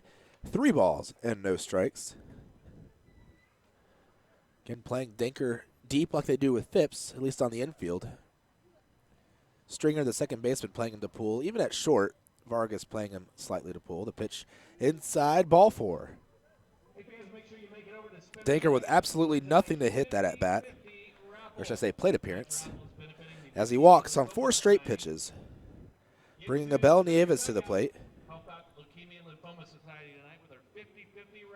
Nieves 0 for 1 in the ball game. That walk, the first walk issued by Medina tonight. Matt Sergey has walked 3 batters so far this evening, but none in the last 2 innings, so that's good. They were all in the first 2 innings of the ball game. Denker gets the lead over at first. Medina delivers inside to Nieves. So 5 straight pitches off the plate and out of the zone. They're actually all inside to Nieves and Denker. Denker's on first base. Nieves at the plate. They were also some high, some low, but all of them were too far inside. Just a tad. 1-0 the count to Nieves after Dean went out and had a chat with his pitcher, try to calm him down, help him figure out whatever he's doing wrong. The pitch up and in again. Ball 2 to Nieves. 2-0. And a grin at the home plate umpire there, Kurt Brannon. So 2-0 the count. 6 straight pitches inside and either high or low to Lemurs batters from Medina. He just threw over to Denker over at first, but Denker didn't really have to try too hard to get back in time. Standing up. See if Nieves is taking all the way here, or if he's going to swing at a strike if he gets one. It's on the inside corner. Called a strike. 2-1 now the count. So he was taking, it wasn't really a fat pitch, but Nieves could probably hit that anyways. It was just barely in the zone. Medina setting. Denker with the lead. The pitch inside, but Nieves swings at it and bobbling it and dropping it is Cox, the third baseman. Boy, I thought Cox was about to turn a double play. I think he did too, and he, on the transfer, he scooped it with the glove, tried to grab it with the hand out of his glove, and the ball just fell by the wayside onto the turf. All runners are safe. I'm assuming that's going to be another error. So Nieves reaching on an E5. 1 out on the inning. Reggie Wilson to the plate, lefty batter against the righty pitcher. Big opportunity for the Lemurs. The pitch outside for a ball. 1-0. Medina still struggling to find the zone here this inning. I thought the ball that Nieves hit might have been too far inside. He still swung at it though, and he pulled it. The pitch low for a ball. 2-0 to Wilson. So Medina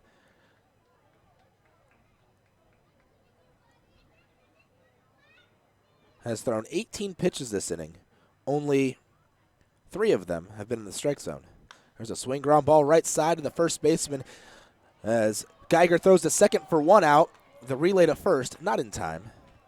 So they'll get Nieves out on the 3-6 put out for out number 2. But Wilson will reach on the fielder's choice. Denker moves up from second to third.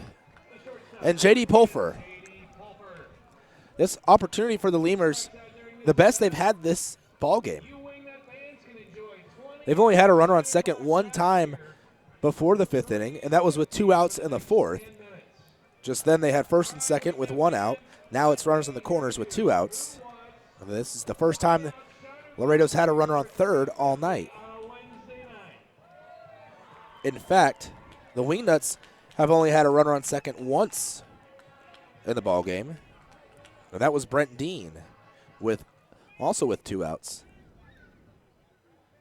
And they also have not had a runner to third. Pitching been very good tonight, as has the defense. The pitch inside for a ball, 1-0. J.D. Pulfer taking. So Medina still missing inside. Pulfer 0 for 1 with a ground out to second. Danker at third, Wilson at first. 2 outs on the inning. A scoreless game between the Lemurs and Wingnuts, top of the 5th, 2 away. Wilson's off and moving with the pitch. Actually, he's not. He stopped and is heading back as that ball is popped foul right side and out of play. Count 1-1. Pull for the beer batter of the game.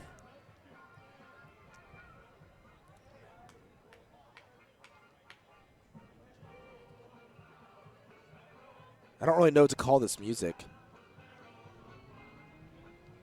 that they play for their beer batter of the game. Count 1-1 to Pulfer. Wilson getting his lead at first. He's not stealing. Time is called, actually. I don't know if it was Dean or Pulfer, but Pulfer steps out. Dean walks in front of home plate, signals to the defense. Now he gets back behind the dish. Pulfer digging back in. So 1 ball, 1 strike. Lemurs trying to take a lead here with 2 outs and runners on the corners. One pitch, low for a ball. Dean looks over at first. He doesn't throw it there, though, and getting back to the bag is Wilson. Count 2-1 to Pulfer. It does get kind of annoying, though, the music for the beer batter of the game. I don't know if you're picking it up there on the crowd mic or not. It gets the fans clapping and stomping. 2-1 pitch to Pulfer, low ball 3. Well, if you don't get Pulfer out, Ty Morrison will come to the plate. He's 0 for 2 in the ball game, but he's a lefty hitter, and he's been pretty hot for the Lemurs all season long, leading the team in hits. So definitely not a guy you want up, especially as a right-handed pitcher against the lefty and Morrison with the bases loaded. We'll see what happens here. 3-1 the count to Pulfer. He swings, fouls one away. Out of play, back behind home plate. Just off to my right a bit. Count full, 3 balls, 2 strikes, runners on the corners. Danker at third, Wilson at first. Wilson will be moving on the pitch here with 2 outs on the inning. And a full count to Pulfer, so he'll either foul a ball off, keep the at-bat alive, walk, or put a ball in play, or strike out. Oh wait, something's going to happen here. There goes, well, the runner's not moving. I don't know that Wilson knew the situation. Ball is flared into shallow right. It'll fall for a hit and get past Pregatano in right field. Wilson's being waved around home. He ran through the stop sign of Gibby Vellaquay. Sliding in, he scores. Danker had already scored from third, and it's an RBI double. Well, we'll see if they rolled a double or a single, but it's a hit and an RBI for J.D. Pulfer. As he flared one into shallow right, Pregatano couldn't get to it in time, and it bounced over his head. The pains of playing on turf. 2-0 the score. Lemurs lead the Wingnuts. Boy, that was as close as it could get. We'll see how they roll it, but it is definitely a hit. It's whether or not they give him the error to allow the second run to score and allow Pulfer to get to second, or he didn't touch it. It bounced over his head. Nothing you can really do about it. I think personally it should be a double and 2 RBIs. Runner on second, Ty Morrison at the plate, swings away at the first pitch and fouls it away left side. But regardless, 2-0 the score. Lemurs now leading the Wingnuts as finally someone breaks through with some runs. Pulver getting a lead at second base, and he's been due for something. And the 0-1 pitch. Morrison swings, lines one into left center. That'll be a hit, and it'll roll a long ways. And scoring from second is Pulfer. Morrison cruises into second with a double and an RBI. So tack another run up on the board. It's 3-0. Lemurs leading the Wingnuts. So it took a while, 5 innings, before the Lemurs could finally get something going against Medina. They'd only had 1 hit in the first 4 innings of the ballgame. And finally, here in the 5th, they start getting the bat going. All these runs, though, will be unearned as Abel Nieves reached on an error. So there should be, theoretically, 3 outs in the inning. But the error kept the inning going. It would have been the second out of the inning. And then Reggie Wilson reaching on the fielder's choice, which would have ended the inning. But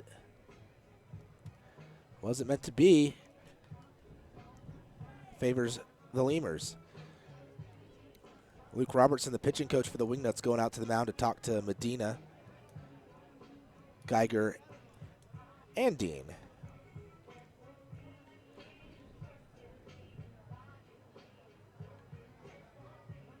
Let's check that game tracker to see what they ruled. The Pulfer hit. A single.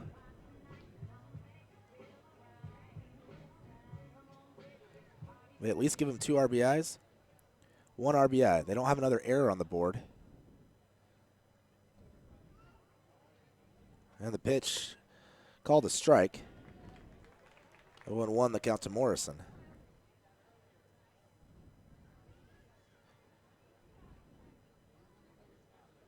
Or not to Morrison. Morrison got a hit. Rondon is at the plate. Runner on second. That is Morrison.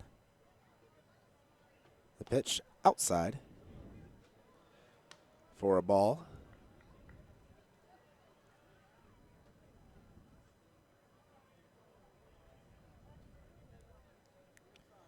Well, they only have 1 error up here with the official scorer. Swinging a chopper left side. It'll be the third baseman, Cox, fielding it, throwing sidearm to first, just in time to get the runner Alvaro Rondon. That'll end the inning. But 3-run score for the Lemurs. We go to the bottom of the 5th, 3-0. Lemurs lead the Wingnuts.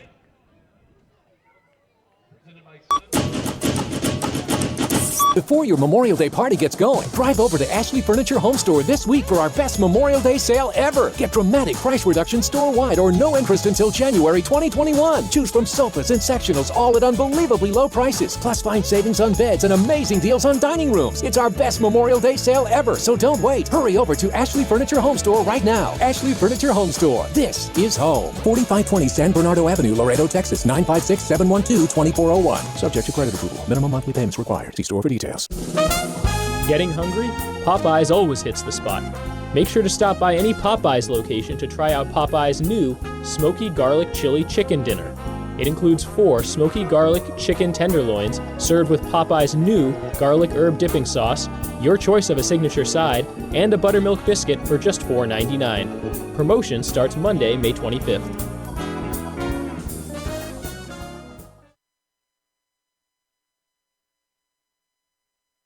Falcon Bank and the Laredo Lemurs are a winning combination. At Falcon, they know what counts. Personalized service, attention to detail, and genuine commitment to helping customers achieve their dreams. Falcon Bank, guided by faith, grounded by family, and committed to you. Chavarria's Plumbing's the #1 choice for any plumbing problem. Chavarria's is a full-service company with up-to-date technology, trained professionals. With over 30 years of service to the community, Chavarria's is still growing strong. Visit chavarriasplumbing.com and go Lemurs!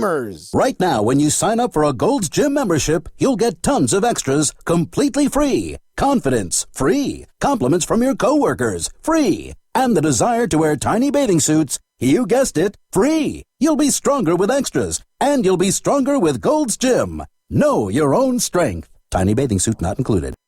We'd like to imagine that if you're listening to this, it's on a radio in a backyard in between innings. The grass was mowed this morning, and the grill smells like heaven. And what do you know? Your friends just arrived with a 24-pack of Miller Lite, along with a few new friends to enjoy them with. Here's hoping we're... Christian Stringer to the plate. He takes a strike, 0-1 from Sergey. I had to go over, see what was going on that last inning, how they were ruling some of these things. Pitch low for a ball. 1 ball, 1 strike. Stringer, the leadoff hitter for the Wingnuts. 3-0, Lemurs lead. That says they have 4 errors. I don't know how the Wingnuts have 4 errors tonight. The pitch will miss for ball 2. 2 balls and a strike now to Stringer. So I'm looking at it. They had 2 errors last inning. And 1 error in the second inning. They should have 3 errors. I don't know where the 4th is popping up. 2-1 pitch on its way. Called a strike over the heart of the plate, and it's now 2-2.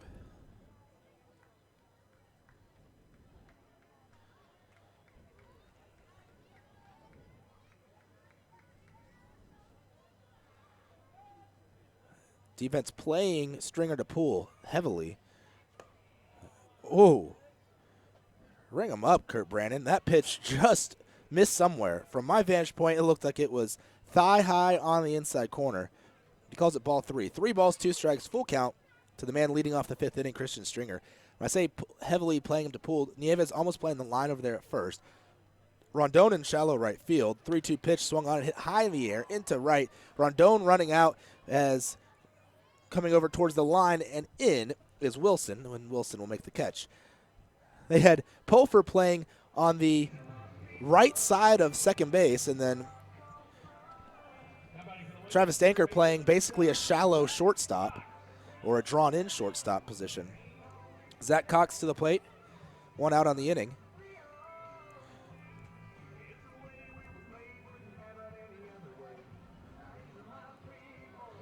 I'll go check on these errors because my book I only have 3 errors, but they've got 4 here on the stat tracker. Zach Cox at the plate, 0 for 2 with 2 strikeouts. He swings at the first pitch, takes it on a hop to Rondon, who will fire a little bit wide to Nieves. Certainly a weird angle for Rondon throwing, as he was in shallow right field, almost at the line. 4-3, the ground out of Cox. Out number 2 here in the 5th. Brent Cleveland to the plate. Lemurs leading 3-0 over the Wingnuts.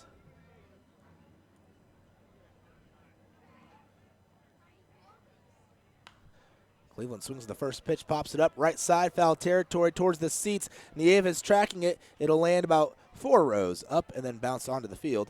Nieves will flip it over his head, and it'll land against a seat in the first row and then back onto the field. And then Dennis Phipps picks it up and starts running towards the dugout as fans are all yelling, "Here, here!"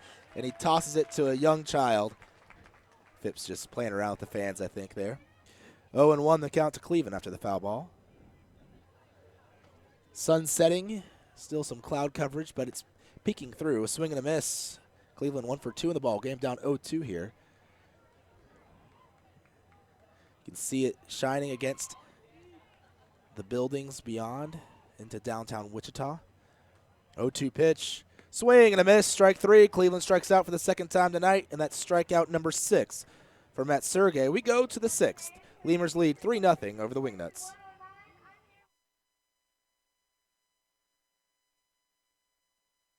Right, and you're not just stuck in traffic. Here's hoping it's Miller time. Great beer, great responsibility. 2015 Miller Brewing Company, Milwaukee, Wisconsin. Laredo Sports Medicine Clinic, the official team doctors of your Laredo Lemurs. Now with 2 convenient locations to better serve you. Our north location is located at 9652 McPherson Road, Suite 12. Our south location is located at 5102 State Highway 359. Laredo Sports Medicine offers an array of services from physical therapy to our newest service, orthopedic surgery. Laredo Sports Medicine Clinic is changing orthopedic care 1 athlete at a time. Visit our website at laredosportsmed.com for more information. Quench your thirst at a Lemurs game with a beverage from Southern Distributing Company. Try mainstays like Miller Lite, Miller 64, and Coors Original, or reach for a Red's Apple Ale or Leinenkugel. Batch 19's the newcomer, a pre-prohibition beer inspired by the last batches of beer brewed before 1919. South Texas families never strike out with Driscoll Health Plan. Catch the value-added services we pitch to our Medicaid members. Enjoy a free membership to specific boys and girls clubs. Receive gift cards for completing Texas healthcare checkups. Restrictions and limitations may apply. Visit us at DriscollHealthPlan.com. Before your Memorial Day party gets going, drive over to Ashley Furniture Home Store this week for our best Memorial Day sale ever. Get dramatic price reduction store-wide or no interest until January 2021. Choose from sofas and sectionals, all at unbelievably low prices. Plus, find savings on beds and amazing deals on dining rooms. It's our best Memorial Day sale ever, so don't wait. Hurry over to Ashley Furniture Home Store right now. Ashley Furniture Home Store. This is home. 4520 San Bernardo Avenue, Laredo, Texas, 956. Leading off the inning for the Lemurs, it'll be center fielder Drew Martinez.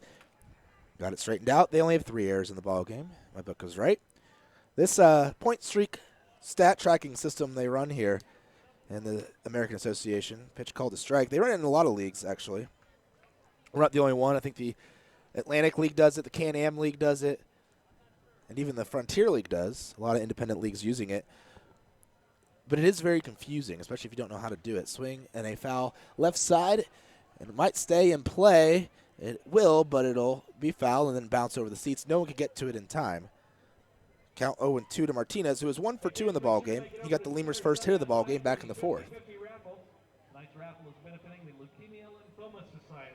But yeah, the point streak system, I've learned how to do it, or at least do it enough to get by. I can keep score of a game. You know, keep my own book. I do it for every game. I keep my own book. But that program it's weird how you have to enter things in. 0-2 pitch, swinging a line drive down the third baseline out of the reach of Cox. And Martinez is rounding first. He's headed to second. It's going to be a close play. He slides in ahead of the throw from Middlestep. Leadoff double for Drew Martinez. Nice work there by the speedy center fielder.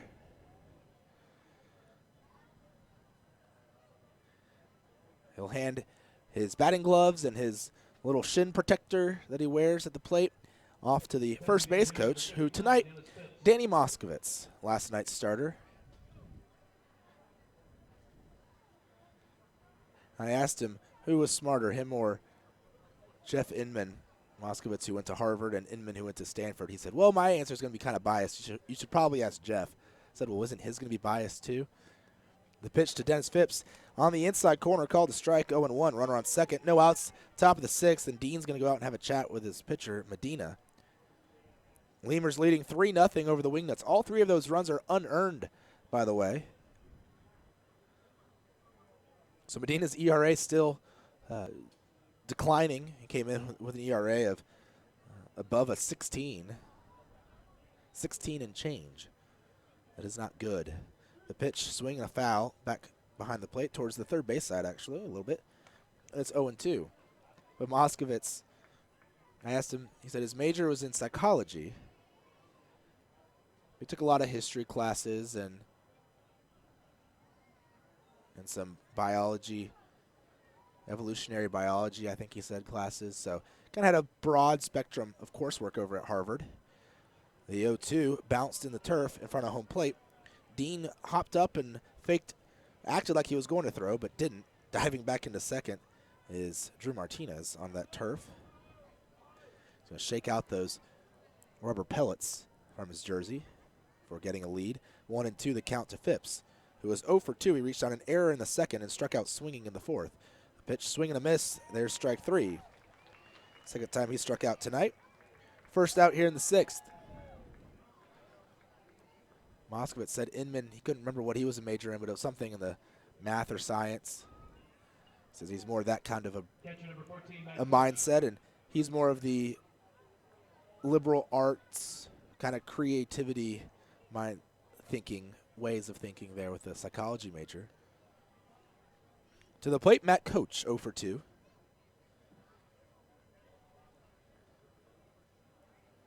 Both, though, did graduate from their respective universities. The pitch to Coach, taken to the turf, blocked by Dean. 1-0. Moskowitz, good job last night in his first start of the year. Through 5 innings for the Lemurs. Got a no decision. Lemurs did win the ball game, though, yesterday. Taking game 2 of the series from Wichita. The 1-0 pitch, Coach taking outside. 2 balls, no strikes. Coach struck out looking his last time up in the 5th inning.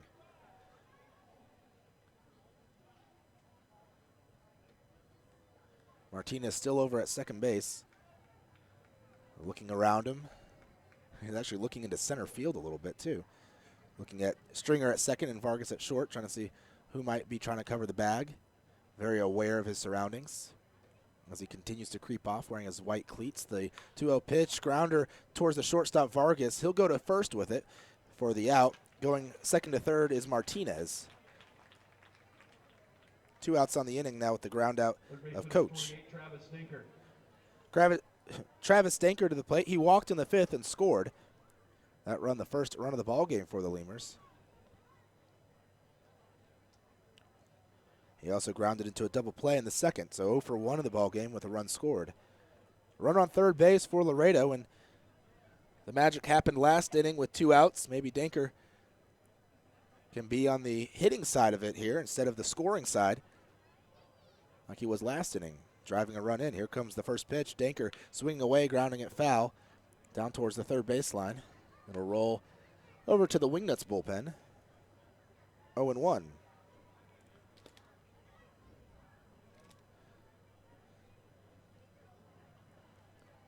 Danker taking his time, digging in.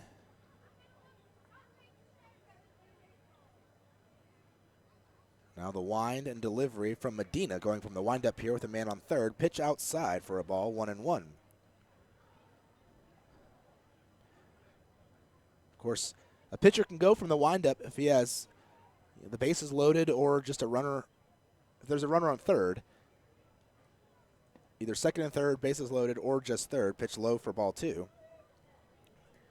The reason you go from the stretch is so that you can take less time delivering it to home plate. It's pretty easy to steal off someone if they're going from the windup, but you're not really concerned about someone stealing home. There's a swing and a high fly ball deep into left center. Kane is running back. He's at the warning track, and that ball will sail out of here. A monster home run off the bat of Travis Danker, and he does both the driving in runs part and scoring runs part here in the 6th. A 2-run home run. Lemurs now lead 5-0 over the Wichita Wingnuts. Medina gives up the 7th home run of the season for him, and Danker will hit his 5th home run of the season. All smiles on the faces of the 2 Lemurs that came in to score, Drew Martinez and Travis Danker, on Danker's home run as they high-five everyone on their way into the dugout.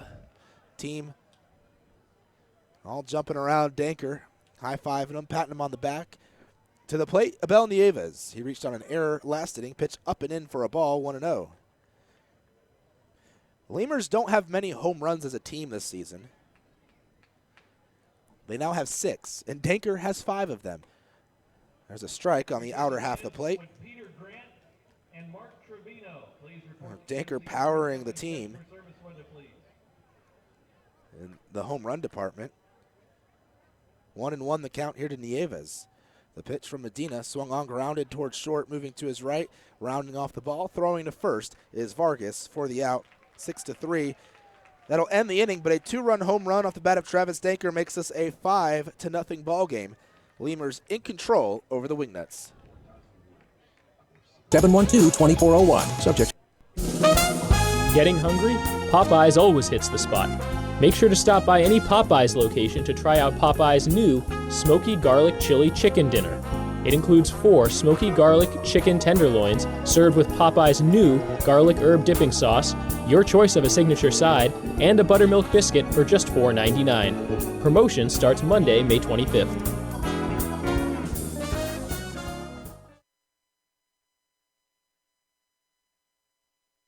Core Business Solutions is a proud sponsor of Lemurs Baseball. Core Business Solutions services the 17 southernmost counties of Texas as well as areas of northern Mexico. They offer a wide range of high-tech solutions for businesses and organizations. Make Core Business Solutions your solution today. For all of your vehicle collision repair and paint needs, there's only one place to turn: Mike's Paint Place. Mike's Paint Place has computerized color matching and digital imaging. They also do full frame and suspension repairs. Stop by and see Mike's Paint Place today at 6410 Polaris Drive in Laredo. Laredo Sports Medicine Clinic, the official team doctors of your Laredo Lemurs. Now with 2 convenient locations to better serve you. Our north location is located at 9652 McPherson Road, Suite 12. Our south location is located at 5102 State Highway 359. Laredo Sports Medicine offers an array of services from physical therapy to our newest service, orthopedic surgery. Laredo Sports Medicine Clinic is changing orthopedic care one athlete at a time. Visit our website at laredosportsmed.com for more information. Driscoll Health Plan loads the bases with value. We knock it out of the park with all the value-added services we bring to our Medicaid members. Driscoll families cheer on the Grand Slam packages, sports physicals, free memberships to Boys and Girls Clubs, and dental care for pregnant women over 21. Take a swing at our baby showers offered by Cadena de Madre. Well, it's the bottom of the 6th, and that means it's the kid announcer time here at Lawrence Dumont Stadium. TJ Middlestat leading off the inning against Matt Sergey. Sergey firing away just outside, 1-0. And that sun is setting, and those clouds are creating some pretty cool colors here in the ballpark. I'm sad you can't see them Pitch missing. Don't know where. That looked really good from here. 2-0 the count. Here to Middlestat, who is 0 for 1 with a walk in the ball game, swinging a foul away right side.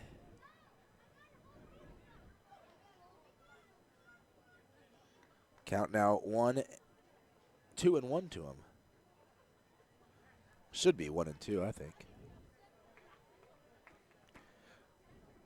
Sergey pitching very well tonight again. Pretty much what the Lemurs expect out of him. Pitch will go behind home plate as it tips off the glove of Coach. 3-1 the count. Pitch was inside and low. So far, 6 strikeouts in the ball game for Sergey. Just 4 hits allowed and no runs through the first 5 innings of work. 3-1 pitch to Middlestat. Swinging a pop-up left side, foul territory. Danker and Coach tracking it. Coach getting up to the dugout, and it hits off the dugout roof there on the third base side. That will be the Wichita Wingnuts dugout. Count now full. 3 balls, 2 strikes. Lemurs leading 5-0 over the Wingnuts here in the bottom of the 6th. Hey fans, make sure you make it over to Spinner's Dugout for tonight's 50-50 raffle. Tonight's raffle again benefiting the Leukemia Lymphoma Society. We're up here eating our pregame meal in the press box. Myself and a few members of the Wichita front office, and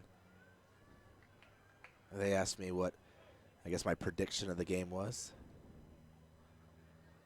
Wind and fire, the 3-2 pitch. Swing and a miss, strike 3. Strikeout number 6 for Matt Sergey tonight. But I said, well, if Sergey pitches like he has been, and if Medina pitches like he has been, it'll be something like 7-2, maybe.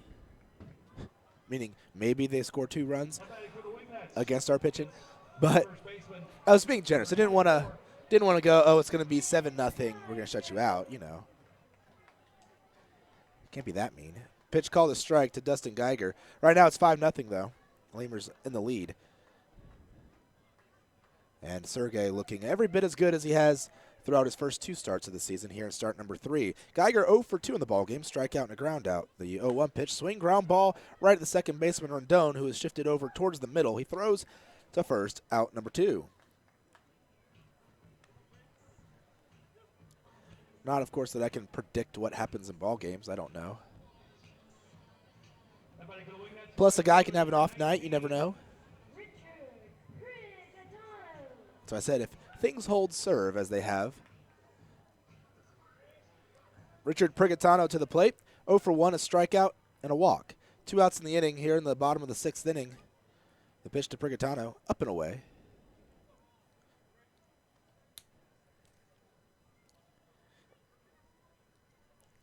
The Wingnut staff didn't take too much offense to my confidence in our pitching and lack thereof in theirs.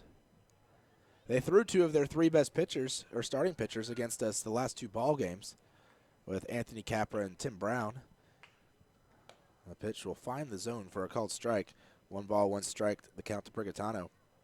We won't see John Link, who is arguably their best starter, or at least he has been the last couple of years. Off to a bit of a slow start is Link this season, though. 1-1 pitch, down and away. But he is, when he's on, he might be the best pitcher in the league. He pitched the last game before this series started, so with it being a 4-game series, we'll just miss facing him this time around. Swing, ground ball, left side towards the hole, but plenty of time for Pulfer to get there. He throws it into the turf, though, and Nieves can't quite pick it. It hits his glove and then rolls in front of him. So Richard Prigatano will reach. That should be an error of some kind. I guess it's a throwing error by Pulfer as it was into the turf. But certainly a play that you would hope Nieves could make over there at first. How about it go Wingnuts at center fielder, number 4. And I apologize, been forgetting to update the scoreboard here the last couple innings. We kept going shutout inning after shutout inning. And I forgot to change it. There we go. 5-0 Lemurs. Harrison Kane to the plate, swinging a foul away right side. Kane today 1 for 2 in the ball game. They ruled that a hit. Well, apparently it's a single for Prigatano. The scoring here today has been a little one-sided. There's a swing and a miss. 0-2. Of course, it's been one-sided in the scoreboard in the runs category, but in the hits and errors, it's definitely gone the way of the Wingnuts. Or in favor of the Wingnuts pitching. They have 3 errors, so for their fielding, it's not a great sign, but it means 3 of those runs are unearned. Of course, Polfram sure is glad he doesn't have a throwing error to his credit. Pitched down and away. Of course, Sergey, he doesn't like to have hits on his record. He'd rather have it be an error on his defense, or at least most pitchers do. I don't know if Sergey personally does, but a lot of pitchers would rather have fewer hits. 1-2 the count to Kane. And the pitch from Sergey down and away on the fastball. 2-2 the count now. Kane singled back in the 4th. He flew out in the 2nd. 5-0. Lemurs lead the Wingnuts. Prigatano at first, reaching on his infield single.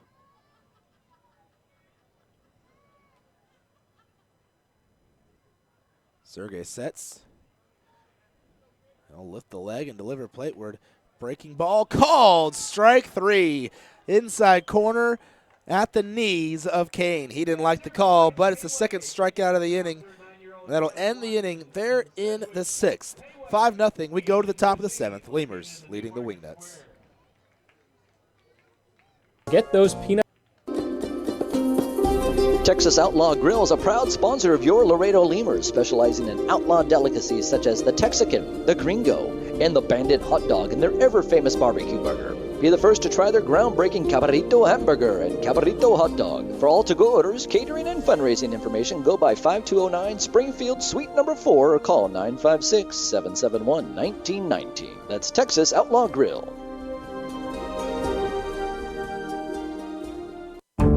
The Chop House Cheddar Burger is back at Whataburger. First of all, you start with a large bun, 2 patties, shredded cheddar cheese, The creamy sauce. Creamy steak sauce. My personal favorite part is the onions, the grilled onions and bacon.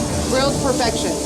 It's good stuff. Love it. You take a bite. It's hard to describe. It's hard to put into words. The Chop House Cheddar Burger. Chop House Cheddar Burger. It's back. I don't have anything else to compare it to. It's the best out there, I think. The Chop House Cheddar Burger is back. Only at Whataburger and only for a limited time.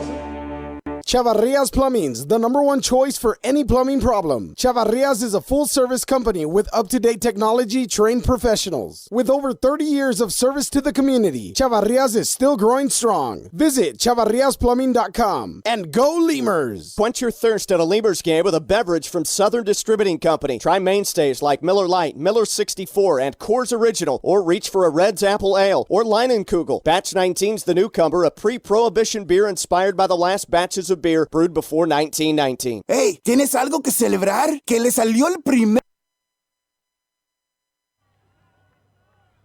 Right fielder number 16, Reggie Wilson. Reggie Wilson leads off the inning for the Lemurs. Wilson, left-handed hitter, batting in the 8th spot tonight. He reached on a fielder's choice in the 5th and scored a run. He's 0 for 2 in the ballgame overall. Grounded it to the first baseman twice tonight. He bunts at that pitch, but he bunts it foul towards the third base dugout. 0-1. Yes, fielder's choice. He grounded it to the first baseman, Dustin Geiger, who tried to turn a double play, threw it to second instead of taking it to the bag like he did the first time that Wilson grounded it to him. Lemurs leading 5-0. 5 hits for each ball club. 3 errors, though, for the Wingnuts. Lemurs also have a 2-run home run by Travis Denker, his 5th of the year in the ballgame. Pitch outside, 1 ball and 1 strike here in the top of the 7th inning. As the sun is almost fully set here in Wichita, Kansas. The 1-1 misses high, 2 balls and a strike. There's some activity in the Lemurs pen. Slowly getting ready out there. It looks like Luis de la Cruz, which will find the zone. It's 2-2. He's just loosening up the arm. He hasn't actually started pitching yet. So it might be all we see from Matt Sergey here tonight, but I don't know yet. Pitch fouled away, left side. Count stays even, 2 balls, 2 strikes. Sergey's pitched very well tonight. 6 shutout innings so far.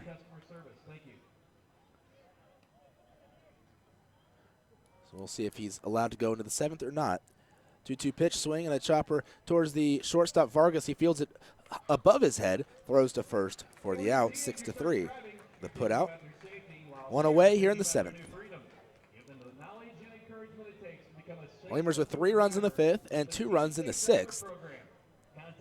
All of their runs tonight coming with 2 outs. Doing a good job of hitting with 2 outs here tonight. And J.D. Pulford to the plate. He with a single and an RBI is 1 for 2. He also scored a run. All that in the 5th.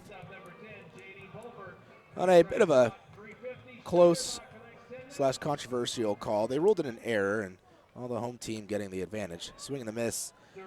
0-1 the count. But the ball bounced over the right fielder's head. I said it should be a double and 2 RBIs for Pulfer, but they said, no, we're going to give an error to the right fielder. He misplayed it. Whatever. Pitch outside. 1 ball, 1 strike.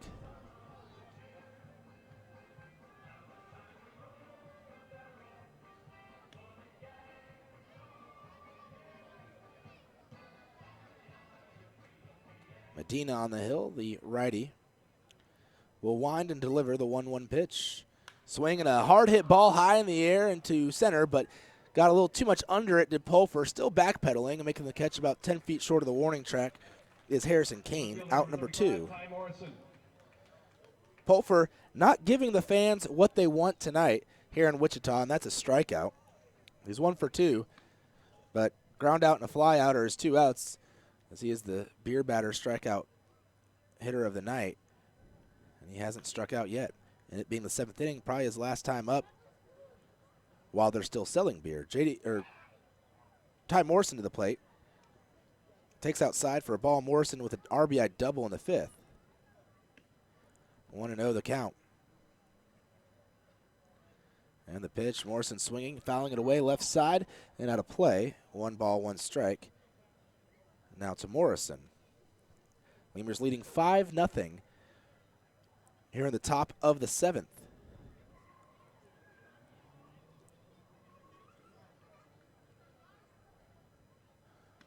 Morrison, 4th round pick by the Tampa Bay Rays out of high school. Swing and miss, 1-2.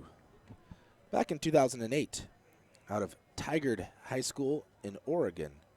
Attended a couple of high schools, Great Bridge High School as well, in Chesapeake, Virginia. Born in Norfolk, Virginia. Time is called by Morrison at the plate. 1-2 still the count. Medina and Dean communicating there, pitcher to catcher, across the expanse that is between the mound and home plate. Here comes the 1-2 pitch. Morrison swing and a miss. The tag applied as that ball hit the turf at some point. And that'll end the inning. Lemurs go 3 up, 3 down here in the 7th, but they still lead 5-0 over the Wingnuts.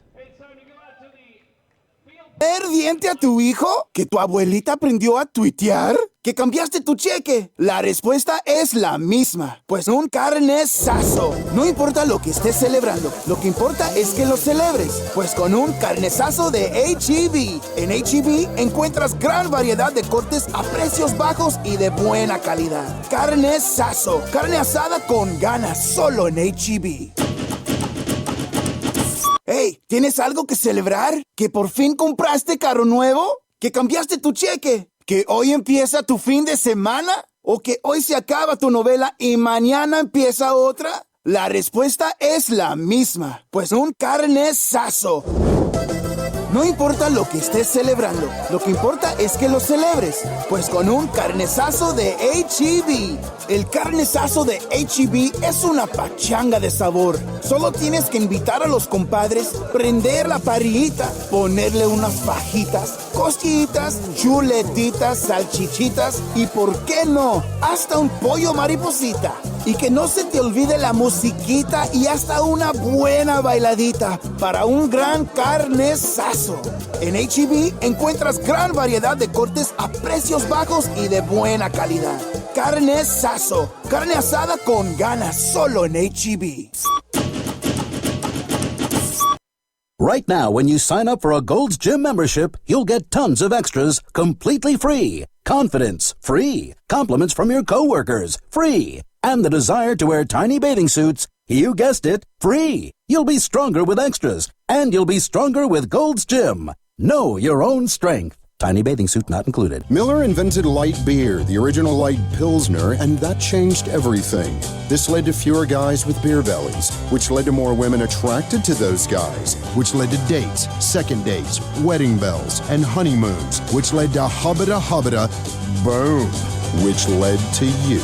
Miller Lights, we invented light beer, and you're welcome. 12 ounces contain 96 calories, 3.2 carbs, 1 protein, 0 fat. Great beer, great responsibility. Miller Brewing Company, Milwaukee, Wisconsin. Uni-Trade continues to provide solutions in foreign trade through a highly satisfactory customs brokerage service. Uni-Trade has quality trained personnel devoted to the highest level of customer service. For all your transportation, distribution, and consolidation needs, it's Uni-Trade. Some more Brittany Spears as Brent Dean comes to the plate for the Wichita Wingnuts. He'll be facing a different pitcher than he did the first two times up. Pitch will be called a strike. The new pitcher for the Lemurs is the man who was throwing in the bullpen, Luis De La Cruz. So Matt Sergey goes total of 6 innings, shutout baseball, 5 hits allowed, 3 walks, and 8 strikeouts. Swing and a miss, 0-2 the count to Dean. So De La Cruz coming into the ball game. 6'6", 225, right-hander. Righty versus righty here. On the year, De La Cruz with an 0-1 record, 6 appearances, all out of the bullpen, 4.26 ERA, 0-2 pitch outside. Ball 1. 6 1/3 innings pitched, 3 runs all earned on 6 hits, 7 walks, and 6 strikeouts. 1 ball, 2 strikes, the count to Dean. He has reached both times. 1 on a fielder's choice, ended up stealing a bag later on, and 1 on a single. So 1 for 2 in the ballgame is Dean. Swings, grounds one towards the hole at short. Scooping it up is the shortstop Pulfer. He throws to first for the out. 6-3 put out of Dean. Sorry, I shortchanged Matt Sergey. I didn't highlight one of his strikeouts here in my book. 9 strikeouts on the night for Matt Sergey tonight. So it means the bullpen only has to get 1 strikeout for the Lemurs to finish the game with a 1-to-1 ratio of strikeouts and innings pitched. They came into the ball game with 1 more inning pitched than they had strikeouts on the year. They had been ahead with the strikeouts for the whole season pretty much until last night. Pitched down and in for a ball, 1-0 to Leo Vargas. They went into last night tied in the strikeouts to innings pitch ratio as a staff. 1-0 pitch, Vargas taking up high for a ball, 2-0. In fact, in strikeouts individually, the Lemurs have the league leader. Harold Guerrero out of the bullpen has 18. He's tied for the league lead with Shiron Martis of Lincoln. Ground ball and that 2-0 pitch over to Pulfer at short. Takes a couple of hops. He fields it high, throws over to first. 6-3 to put out of Vargas. So 2 ground outs to short to start off the inning here in the 7th. De La Cruz doing a good job so far getting the ground balls. And Christian Stringer 1 for 3 in the ball game to the plate. Also in the top 5 in strikeouts in the league is Ryan Beckman. He sits in 5th, well, tied for 3rd, because you have 2 guys with 18 and then you have 3 guys with 17. Ryan Beckman, Lemurs starter, Mark Hamburger, and Johnny Shuttlesworth. Hamburger of St. Paul and Shuttlesworth of Kansas City, all with 17. Pitch down and away. to Christian Stringer, 1-0. And coming into the night, as that pitch, a swing and a miss, 1-1 the count. Coming into the night, Sergey had 15, so you add 9 to that. That would be 24. I can add. Well, he'll be in the league lead, provided none of those other guys got a handful. There's another swing and a miss, 1-2 now the count to Stringer. Sorry, Ryan Beckman, but you're out of the top 5 now. Well, depending on how they alphabetically list these guys tomorrow in the stat packs. Pitch outside. He'll be at best, he'll be tied for 4th. Sergey could be leading the league in strikeouts after tonight. Don't know what everyone else in the league has done. 2 balls, 2 strikes. Break-even pitch just inside. 3-2. Full count to Stringer here with 2 outs in the bottom of the 7th. Lemurs leading 5-0 over the Wichita Wingnuts. Lemurs scored 3 runs in the 5th, 2 runs in the 6th. After 4 shutout innings by each pitcher, the pitch, swing, ground ball, right side. Rondon charging in from the shallow right field that he was playing. And he'll flip over to first for the out. 4-3, the put out of Stringer. Out number 3. 3 up, 3 down inning for De La Cruz. Nice work out of the bullpen. We go to the 8th. Lemurs lead 5-0 over the Wingnuts.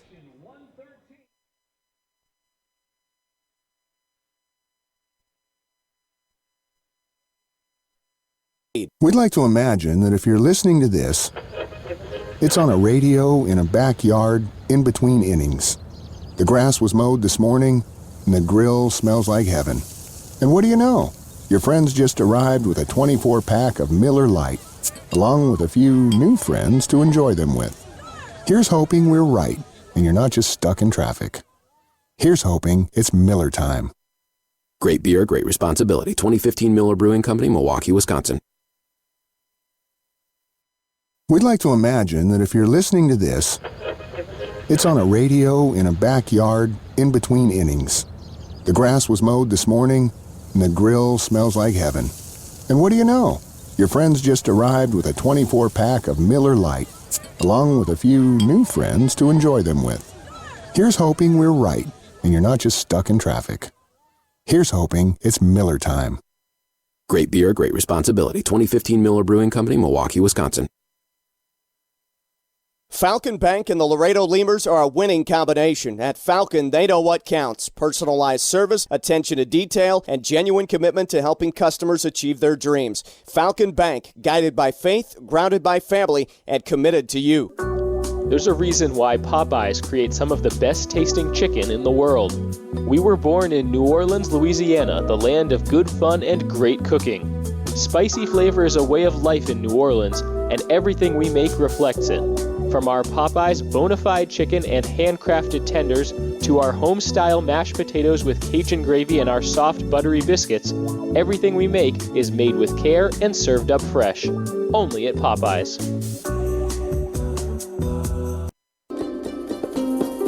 Texas Outlaw Grill is a proud sponsor of your Laredo Lemurs, specializing in outlaw delicacies such as the Texican, the Gringo, and the Bandit hot dog and their ever-famous barbecue burger. Be the first to try their groundbreaking Cabrito hamburger and Cabrito hot dog. For all to-go orders, catering, and fundraising information, go by 5209 Springfield Suite number 4 or call 956-771-1919. That's Texas Outlaw Grill.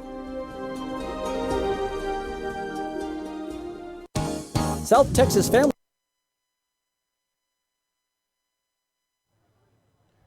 New pitcher in the ball game for the Wingnuts. It's Jesse Pratt, right-hander, facing off against the switch-hitting Alvaro Rondon. The pitch, Rondon looked like he was going to try and bunt, pulled back, and it's a ball outside.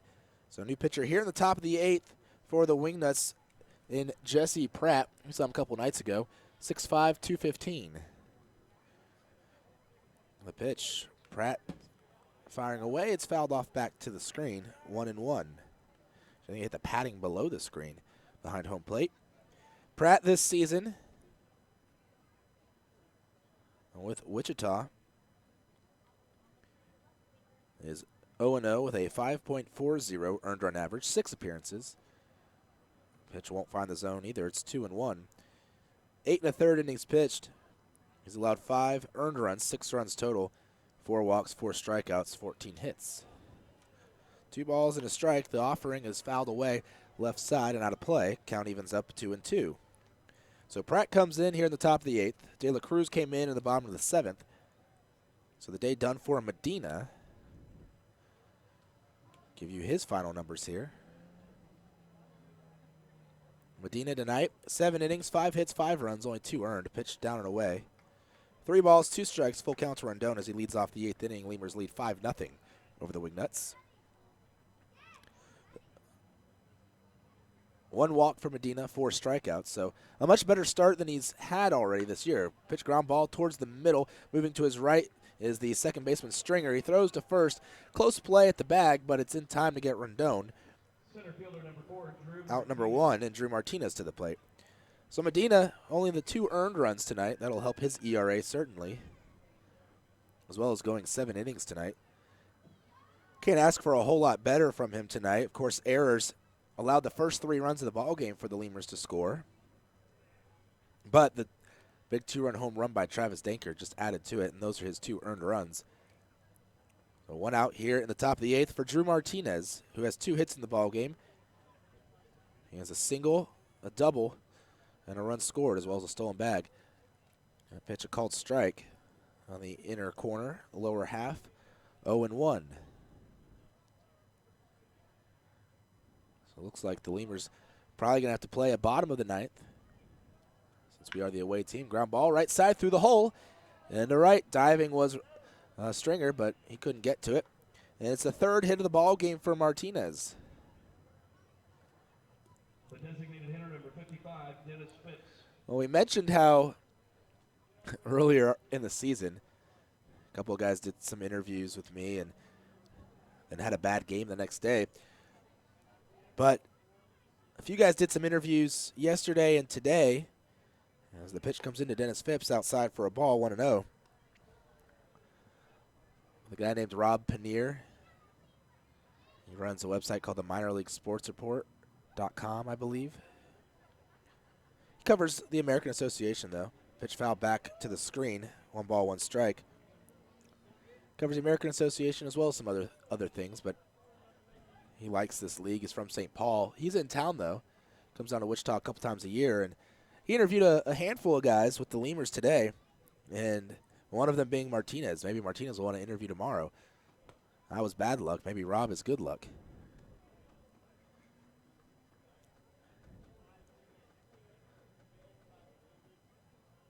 Well, they also interviewed Matt Coach and Reggie Wilson, who are 0 for 6 combined today. There's a called strike. Count now 1-2 to Phipps. But he interviewed Matt Sergey yesterday. He pitched just fine today. I don't think there's interview jinxes or curses. That's not real. 1-2 pitch inside for a ball. 2 balls, 2 strikes. Count evens to Phipps.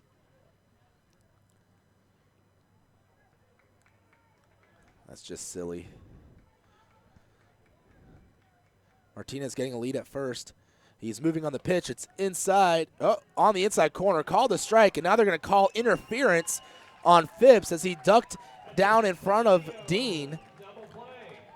So that'll cause Martinez to be out at second. I don't know if he was called out or not on the tag, but he was called out by the home plate umpire on the interference call. That'll end the inning. Lemurs back out on defense as they lead 5-0 over the Wingnuts. Bottom of the 8th next.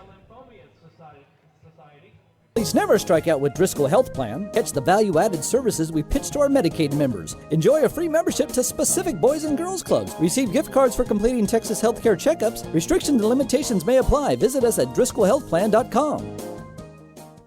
Hey, ¿tienes algo que celebrar? ¿Que le salió el primer diente a tu hijo? ¿Que tu abuelita aprendió a tuitear? ¿Que cambiaste tu cheque? La respuesta es la misma. Pues un carnesazo. No importa lo que estés celebrando, lo que importa es que lo celebres. Pues con un carnesazo de H-E-B. En H-E-B encuentras gran variedad de cortes a precios bajos y de buena calidad. Carnesazo. Carne asada con ganas solo en H-E-B.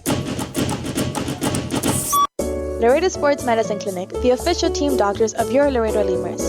Now with 2 convenient locations to better serve you. Our north location is located at 9652 McPherson Road, Suite 12. Our south location is located at 5102 State Highway 359. Laredo Sports Medicine offers an array of services from physical therapy to our newest service, orthopedic surgery. Laredo Sports Medicine Clinic is changing orthopedic care one athlete at a time. Visit our website at laredosportsmed.com for more information. Miller invented light beer, the original light Pilsner, and that changed everything. This led to fewer guys with beer bellies, which led to more women attracted to those guys, which led to dates, second dates, wedding bells, and honeymoons, which led to hubba-da, boom, which led to you. Miller Lights, we invented light beer, and you're welcome. 12 ounces contain 96 calories, 3.2 carbs, 1 protein, 0 fat. Great beer, great responsibility. Miller Brewing Company, Milwaukee, Wisconsin. Driscoll Health Plan loads the bases with value. We knock it out of the park with all the value-added services we bring to our Medicaid members. Driscoll families cheer on the Grand Slam packages, sports physicals, free memberships to Boys and Girls Clubs, and dental care. First pitch of the inning outside. Luis de la Cruz still on the hill. The batter, Zach Cox. To the plate. 1-0 the count to Cox. So De La Cruz getting a second inning of work out there on the hill. And why not? Lemurs are up 5-0. He had a 3-up, 3-down 7th inning. So he's back out here for the bottom of the 8th. Pitch finding the outside corner. 1-1 the count. Lemurs, like I said, up 5-0. They've managed to string together enough hits here tonight, including a big bomb by Danker. Inside 2-1 to hold a 5-0 lead. Also excellent pitching by Matt Sergey tonight. 9 strikeouts over his 6 innings of work. The pitch outside.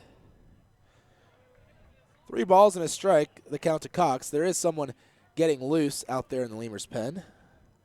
That would be number 54, Jose Nivar. So in case De La Cruz gets into trouble here in a second inning of work, swing and a miss. Count now full. 3 balls, 2 strikes to Cox, leading off the bottom of the 8th for the Wingnuts. He's 0 for 3 tonight, 2 strikeouts and a ground out. Take another look at the American Association scoreboard here this inning. Pitch, swing, foul away, left side, out of play. Count still 3-2.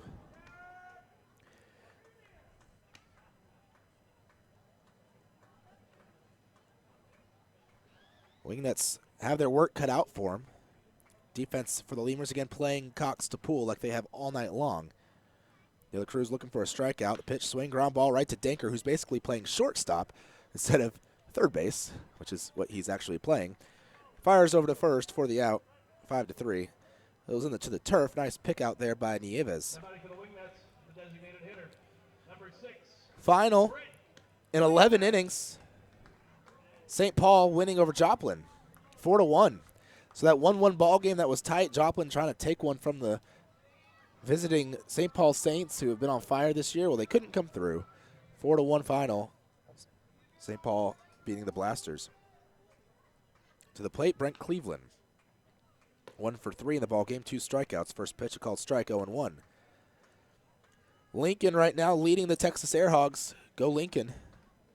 5-4, top of the 9th. So Airhogs down to their final outs. Oh, yeah, 1 pitch, swing, a ground ball left side, but foul. 0-2. Winnipeg, top of the 8th. And Winnipeg, the Goldeyes leading 3-2 over the Sioux Falls Canaries.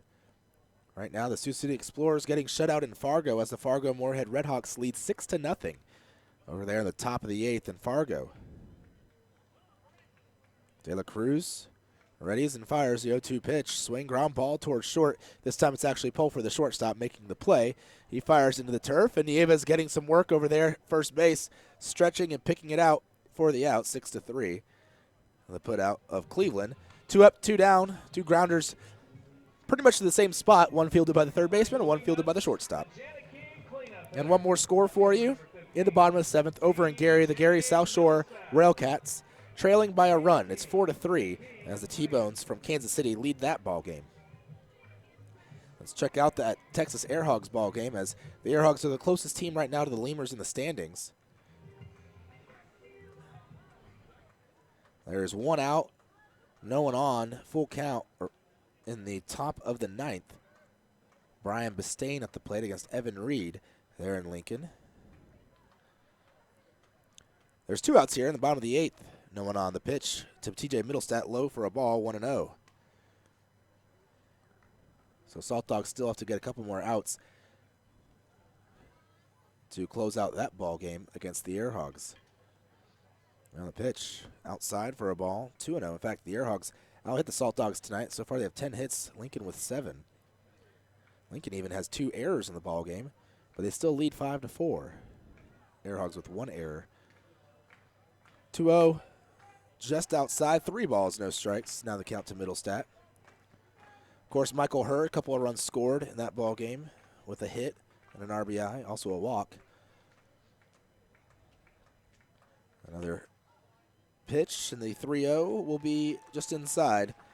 Ball 4. 4 straight pitches to Middlestat, and they're all out of the zone as he walks to bring up Dustin Geiger, who's 0 for 3 in the ball game.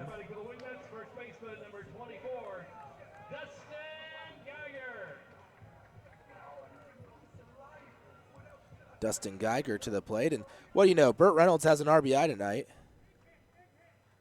and it wasn't a solo home run.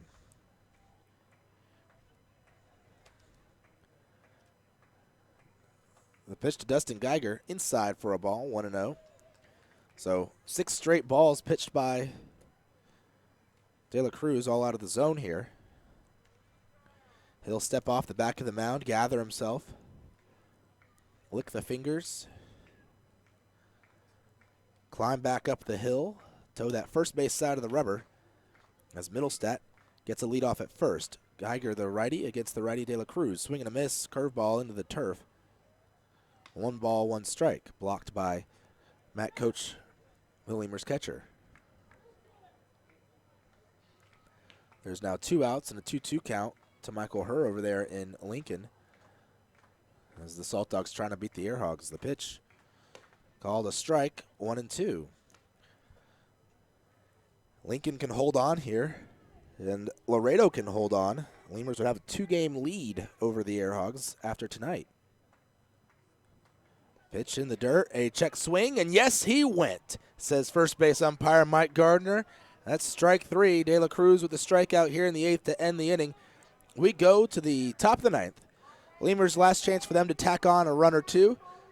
They lead 5-0 over the Wingnuts.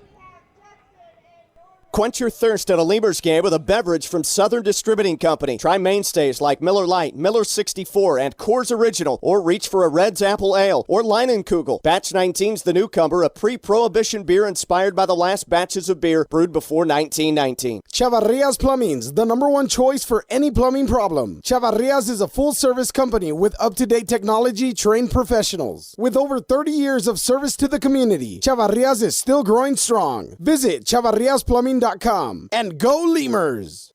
Falcon Bank and the Laredo Lemurs are a winning combination. At Falcon, they know what counts: personalized service, attention to detail, and genuine commitment to helping customers achieve their dreams. Falcon Bank, guided by faith, grounded by family, and committed to you. There's a reason why Popeyes create some of the best tasting chicken in the world. We were born in New Orleans, Louisiana, the land of good fun and great cooking. Spicy flavor is a way of life in New Orleans, and everything we make reflects it. From our Popeyes bona fide chicken and handcrafted tenders to our home-style mashed potatoes with Cajun gravy and our soft buttery biscuits, everything we make is made with care and served up fresh. Only at Popeyes. Uni-Trade continues to provide solutions in foreign trade through a highly satisfactory customs brokerage service. Uni-Trade has quality trained personnel devoted to the highest level of customer service. For all your transportation, distribution, and consolidation needs, it's Uni-Trade. We'd like to imagine that if you're listening to this It's on a radio in a backyard in between innings. The grass was mowed this morning, and the grill smells like heaven. And what do you know? Your friends just arrived with a 24-pack of Miller Lite, along with a few new friends to enjoy them with. Here's hoping we're right, and you're not just stuck in traffic. Here's hoping it's Miller time. Great beer, great responsibility. 2015 Miller Brewing Company, Milwaukee, Wisconsin. Hey, ¿tienes algo que celebrar? ¿Que por fin compraste carro nuevo? ¿Que cambiaste tu cheque? ¿Que hoy empieza tu fin de semana? ¿O que hoy se acaba tu novela y mañana empieza otra? La respuesta es la misma, pues un carnesazo. No importa lo que estés celebrando, lo que importa es que lo celebres, pues con un carnesazo de H-E-B. El carnesazo de H-E-B es una pachanga de sabor. Solo tienes que invitar a los compadres, prender la parrillita, ponerle unas fajitas, costillitas, chuletitas, salchichitas y, ¿por qué no?, hasta un pollo mariposita. Y que no se te olvide la musiquita y hasta una buena bailadita para... New pitcher in the ball game for the Wichita Wingnuts. That pitcher, Richard Ruff. When he had a rough go of things in his first outing against the Lemurs, back in game 1 of this series, he faced 3 batters, and he walked all 3 of them. That was a brutal go of things for him. First pitch, a called strike, 0-1. So Ruff into pitch. Righty against righty. Matt Coach at the plate. Outside for a ball. 1 ball, 1 strike. Now the count to Coach. Ruff on the season. 4 innings pitched, 5 outings. An ERA of 15.75. Giving up 7 runs, all earned on 5 hits and 4 walks. The pitch, swinging a foul ball right side out of play. 1-2 now the count to Coach. Top of the 9th, Lemurs lead by a score of 5-0. Over the Wichita Wingnuts trying to take game 3 of this series and go up 2-1 and the 4-gamer here at Lawrence Dumont Stadium. Now the 1-2 pitch, swinging again, fouled off right side and out of play.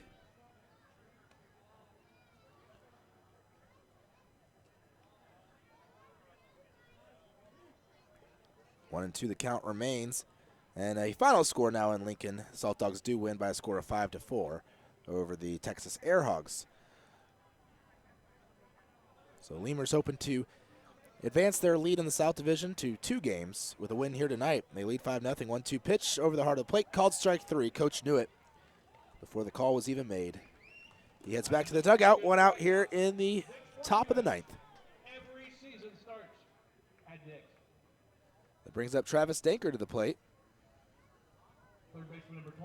Danker with a 2-run home run already in the ball game. That in his last at-bat, which was in the 6th inning. Lemurs bats have almost gone cold ever since then. Pitch up and in. 1-0. Since Danker's home run, the Lemurs have gotten just 1 hit. That was a 1-out single in the 8th by Drew Martinez, the only base runner to have reached. But he was called out on interference by Dennis Phipps, who walked in front of the catcher when he was trying to steal second after striking out. Ruff delivers the 1-0 to Danker. Inside corner called a strike, 1-1. Danker tonight overall, 1 for 2, 2-run home run, 2 runs scored. He walked also in the ball game. Ruff setting out there on the mound, kicks and fires a 1-1 pitch. Danker taking inside, and Danker, his stance is a little bit off the plate, more so I feel like than he usually is.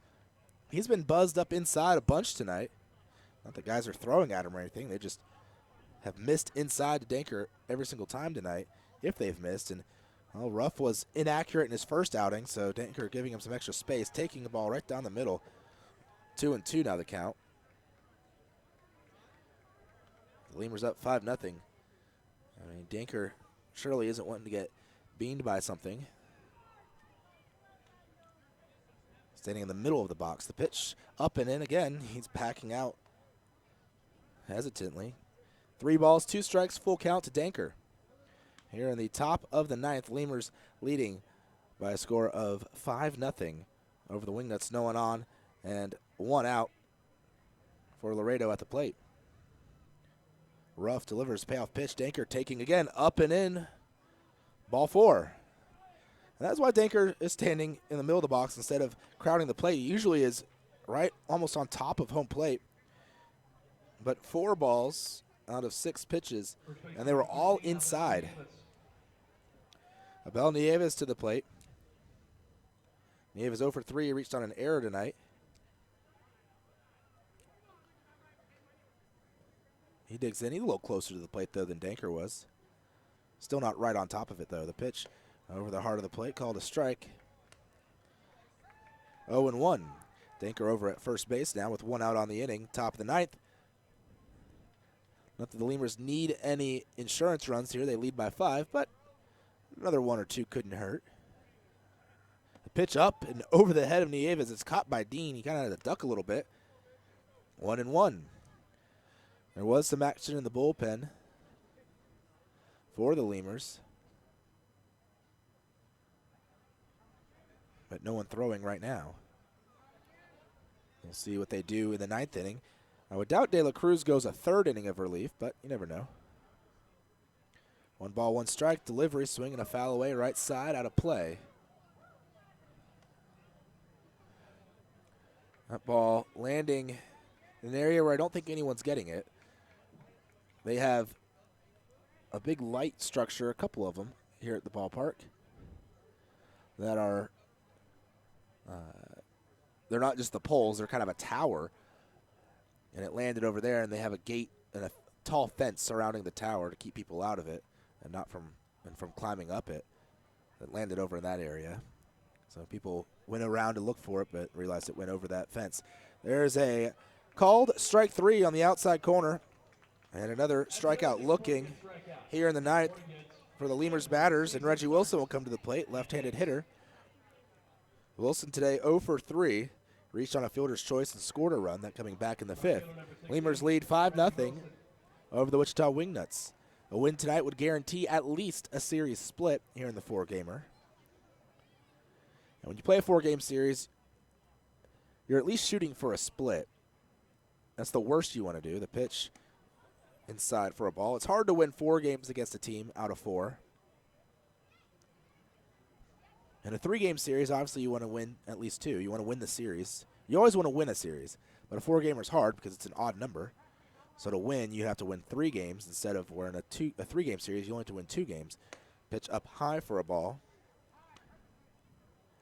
And a sweep. Well, we need to face 4 different starting pitchers.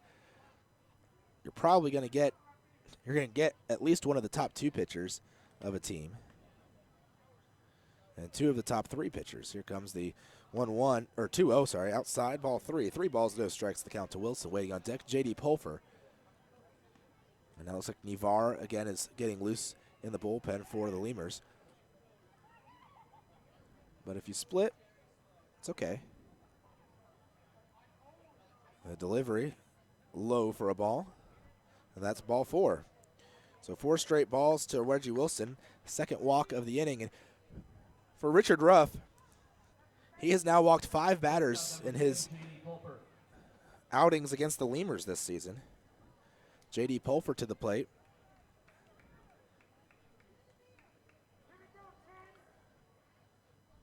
Like I said earlier, Pulfer, the strikeout beer batter of the game, but with it being the 9th inning, they've already stopped alcohol sales, so doesn't matter what he does here. No beer for the fans tonight on account of Pulfer.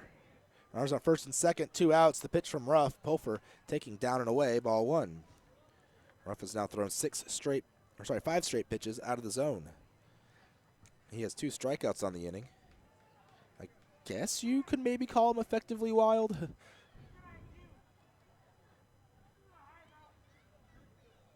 1-0, the count here to Pulfer. The pitch, he's taking for a strike. 1-1. Guy this wild. You're not really, probably not sure. You're not going to chase anything. Probably going to wait until you at least have 1 strike on you, if not more. before you swing at something. And even then, you're still in the back of your mind, prepared to jump out of the way. He throws pretty hard. Pitch in the turf. Scooped up by Dean. 2-1. Of course, the radar gun's not working, so I don't really know how hard Ruff throws. But my guess would be somewhere in the low to mid 90s. Around 92, 93. Maybe harder. You certainly don't want to get hit by that. 2-1 the count. The pitch to Pulfer. Swung on and lined back up the middle. That'll get into center. Being waved around and now held up is Danker. Danker not necessarily elite speed anymore, but it's a single for Pulfer, and he barreled that up, hit it hard right back up the middle. Good thing for Ruff, he got out of the way. Good work for Pulfer, his second hit of the game. 2 for 4 now in the game is J.D. Pulfer. Bases are loaded for Ty Morrison, top of the order for the Lemurs, and now looks like Luke Robertson going to come out of the Wingnuts dugout. No one throwing in the bullpen. They're going to let Ruff work his way through this inning as they trail by 5. No use throwing another arm tonight when you are down by 5 in the 9th inning. Morrison tonight, 1 for 4 with an RBI double. That was back in the 5th inning. Lemurs could use another hit here, drive in some more runs. Because why not? It'll help the offensive statistic categories for them. Bottom of the league in batting average coming into tonight. Although not the worst team in runs scored. Second lowest in the league in runs scored. Believe it or not, it's kind of surprising. The Texas Airhogs, fewest runs scored in the league so far. 52 coming into tonight. Lemurs with 53. The pitch to Morrison into the turf for a ball, 1-0. Bases loaded. 5-4 Lemurs, or 5-0 Lemurs leading the Wingnuts. Pulfer at first, Wilson at second, and Danker at third. Morrison at the plate. The 2 outs this inning have both been strikeouts looking. Ruff on the hill. The righty fires to the lefty. Morrison again into the turf. 2-0. Yeah, the league leaders in runs scored. Just take a wild guess. The St. Paul Saints. 75 runs coming into tonight. I know, a shocker. They led the, I don't know if they finished with the league lead last year, but they were top 2 in the league. Up and away. That ball way wild, but Dean somehow corrals it. 3 balls, no strikes to count to Morrison. Early part of the season last year, Saints were the best team in the league, but over time the Sioux City Explorers got hot too and ended up having a better record by 1 game than the Saints at the end of the year. The pitch on the outside corner at the knees, called a strike. Ruff just barely finding the zone. The count now 3-1 to Ty Morrison. And the Saints off to a good start offensively again this season. 3-1 the count, bases loaded. Ruff with the pitch taken again on the outside corner, about knee height. Count now full, 3-2 with 2 outs. All the runners will be moving. Carousel of Lemurs. Pulfer at first, Wilson at second, and Danker at third, 2 away. Lemurs lead 5-0 over the Wingnuts. Here comes the pitch. There go the runners. Low, ball 4, and Ruff walks Morrison. With the bases loaded, it'll be the second RBI of the ball game for Morrison. Then everyone moves up. So Danker scores. Wilson goes to third, and Pulfer to second. Morrison now standing at first. Alvaro Rondon to the plate, batting from the left side. He is a switch hitter against the righty. Still no one throwing in the Wingnuts pen. They're going to let Ruff ride it out here in the 9th. Rondon today 0 for 4. Still looking for his first hit of the game. He's grounded out 3 times and flown out once. First pitch, a called strike, 0-1.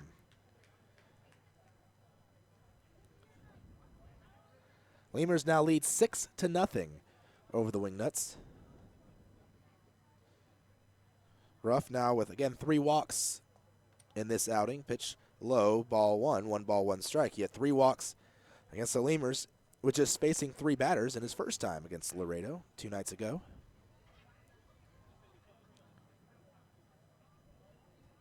The Lemurs did capitalize on that. That's how he started the ball game. or started the inning. Of course, if you only face 3 batters. Up and away for a ball. 2-1.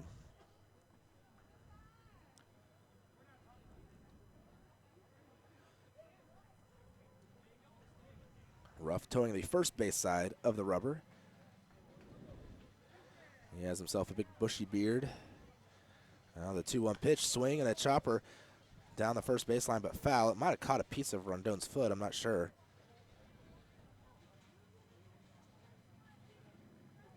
Count evens up, 2 balls and 2 strikes.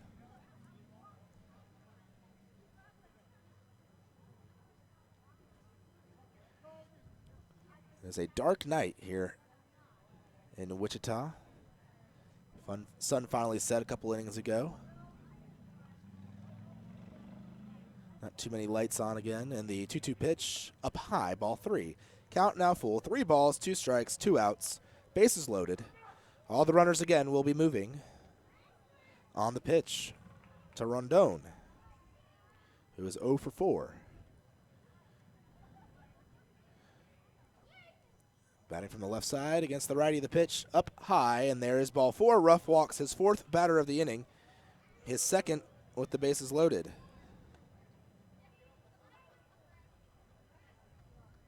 Score now 7-0. Laredo leading Wichita. Still no one up and warming in the Wichita pen. They're content to just sit there and wait for Ruff to get an out. Drew Martinez to the plate. So Rondon at first, now Morrison at second. Pulfer at third. Wilson scored on the walk. Pitch called a strike. 0-1 the count to Martinez.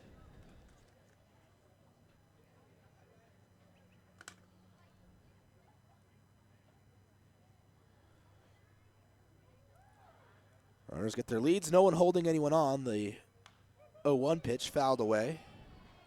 0-2. Martinez, it's the first swing by a Lemurs hitter in, I don't know how long, a couple of at-bats. Since J.D. Pulfer's single 3 batters ago. Morrison didn't swing. Rondon didn't swing. Take it back. Rondon did swing. He fouled off a pitch. I lied. The pitch up high. It'll be a wild pitch back to the backstop. But, boy, that net there, it's got some bounce to it. It came right back to the catcher, Dean, very quickly.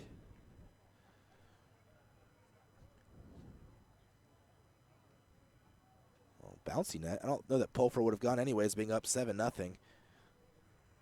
It's part of those unwritten rules of baseball. You don't just run up a score on a guy by stealing or trying to run for extra bases on hits. Here comes the pitch inside. Count 2-2 now to Martinez. Once you get up by a comfortable lead, you just tend to go station to station. You don't just lay down for a team, but 2-2 pitch outside for ball 3. So again, 3 balls, 2 strikes. Third straight batter that he has had this count. All with the bases loaded. Last 2 times he walked the hitter to score a run.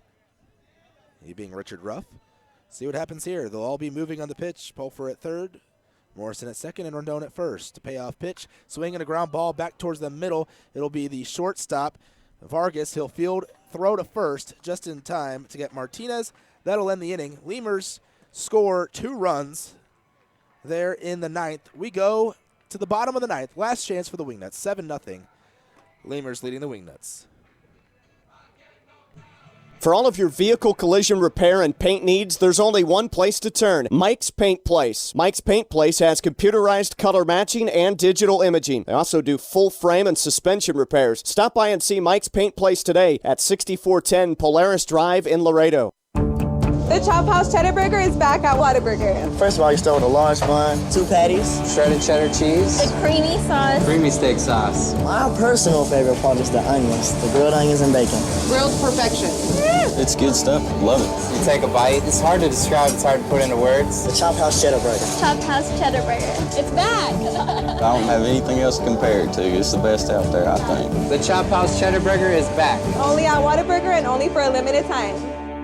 Core Business Solutions is a proud sponsor of Lemurs Baseball. Core Business Solutions services the 17 southernmost counties of Texas as well as areas of northern Mexico. They offer a wide range of high-tech solutions for businesses and organizations. Make Core Business Solutions your solution today. Right now, when you sign up for a Gold's Gym membership, you'll get tons of extras completely free. Confidence, free. Compliments from your coworkers, free. And the desire to wear tiny bathing suits, you guessed it, free. You'll be stronger with extras, and you'll be stronger with Gold's Gym. Know your own strength. Tiny bathing suit not included.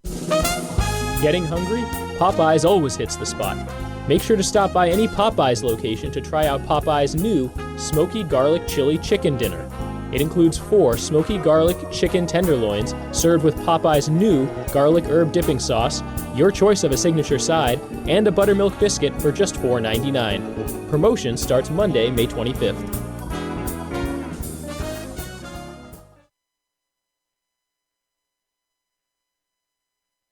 Before your Memorial Day party gets going, drive over to Ashley Furniture Home Store this week for our best Memorial Day sale ever. Get dramatic price reduction store-wide or no interest until January 2021. Choose from sofas and sectionals, all at unbelievably low prices. Plus, find savings on beds and amazing deals on dining rooms. It's our best Memorial Day sale ever, so don't.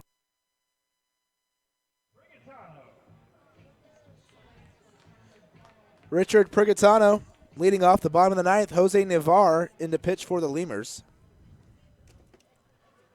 Hoping for a quick 1-2-3 inning here and get out of here. Navar firing away, swung on in line to right, down the line. It'll get into the corner for a base hit. Prigatano's rounding first, headed to second. Wilson with a throw to the infield. It'll be a leadoff double for Richard Prigatano.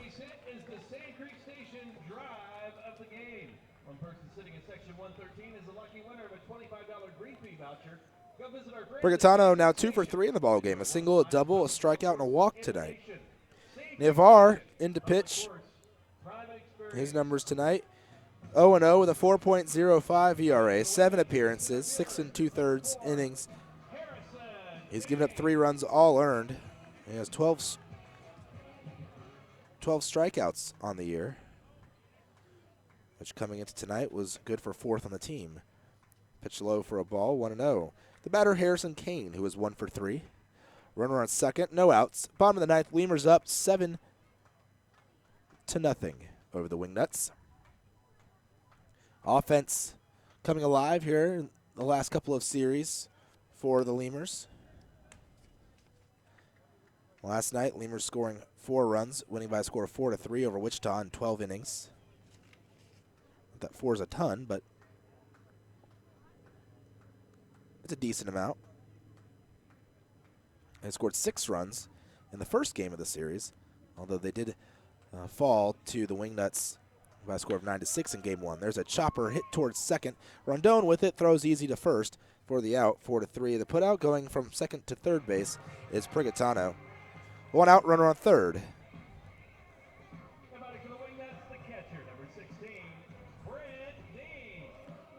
Brent Dean to the plate.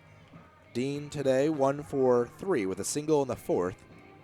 He also has a stolen bag after reaching on a fielder's choice in the 2nd. Dean, the righty, against Navar, the righty. Navar throws pretty hard. Mid to upper 90s. First base side of the rubber is what he's towing the pitch. Swing and a line drive to right, coming in. Diving is Wilson. He says he caught it, but the first base umpire, Mike Gardner, says, no, that hit the ground. You scooped it. So it'll be a single for Dean driving in. Richard Prigatano from third. It's now 7-1, so there goes the shutout. Dean with the second hit of the ball game, and Leo Vargas to the plate.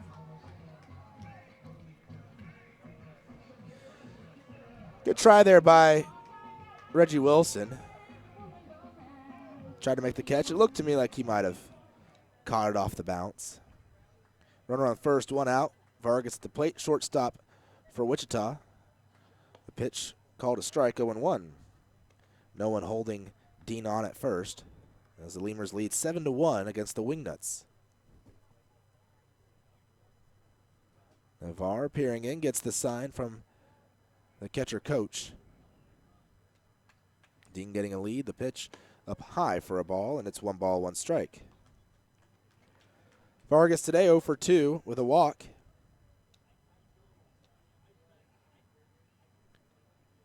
Strikeout as well tonight. One of 10 strikeouts for the Lemurs pitching staff. Pitch down low for a ball, and it's now 2 balls and a strike to Vargas. 9 of them by starter Matt Sergey tonight. He pitched very well in his 6 innings of work this evening for the Lemurs in his 3rd start of the year. 2 balls, 1 strike to Vargas. Lemurs hoping for a nice little double play to gift wrap this ball game. And the pitch, swing and a miss. Strike 2. Of course, I'm sure they'll also take a strikeout. At least Navarre will. Wind has stopped blowing. Flags are just resting against the masts. 2-2 the count. Navarre delivering, swing and a fly ball hit to center. Well, right center. Wilson comes charging over, but Martinez will be the one to make the catch as he had plenty of time to get there. Out number 2. So the Wingnuts going to have to score 6 runs with 2 outs in order to keep this ball game alive. Top of the order, Christian Stringer to the plate. He is 1 for 4 in the ball game. Runner on first base for Wichita.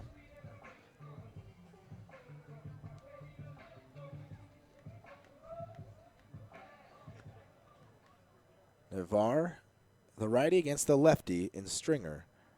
Dean getting a lead at first. He's going to go to second. That'll be a defensive indifference as no one was holding him on and no one was covering the bag. They called it a stolen base, I think just so they could announce that it was sponsored by someone. Navarre sets and delivers the 1-0 pitch fouled away.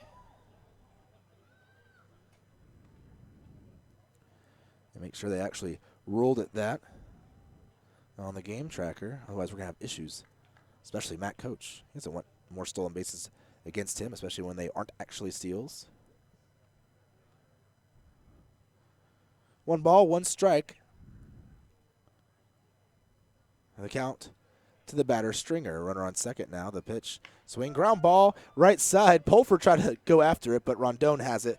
The second baseman fires to first. That ends the ball game. Final score, 7-1. Lemurs take down the Wingnuts. Wingnuts 1 run came there in the bottom of the 9th. Thanks for listening in. We'll have the post-game show, a little recap action, as well as your scores from around the league here in a few moments. So stay tuned. Again tomorrow, first pitch 7:05. Let's stay tuned for the post-game show. We'll be right back in your final 7-1. Lemurs take down the Wingnuts.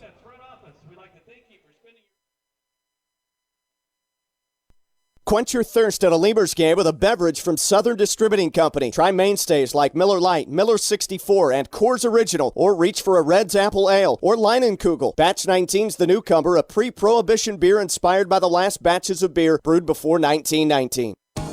South Texas families never strike out with Driscoll Health Plan. Catch the value-added services we pitch to our Medicaid members. Enjoy a free membership to specific boys and girls clubs. Receive gift cards for completing Texas healthcare checkups. Restrictions and limitations may apply. Visit us at DriscollHealthPlan.com. Uni-Trade continues to provide solutions in foreign trade through a highly satisfactory customs brokerage service. Uni-Trade has quality trained personnel devoted to the highest level of customer service. For all your transportation, distribution, and consolidation needs, it's Uni-Trade. There's a reason why Popeyes creates some of the best tasting chicken in the world.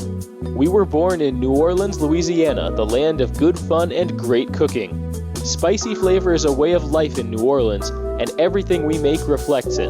From our Popeyes bona fide chicken and handcrafted tenders to our home-style mashed potatoes with Cajun gravy and our soft, buttery biscuits, everything we make is made with care and served up fresh. Only at Popeyes.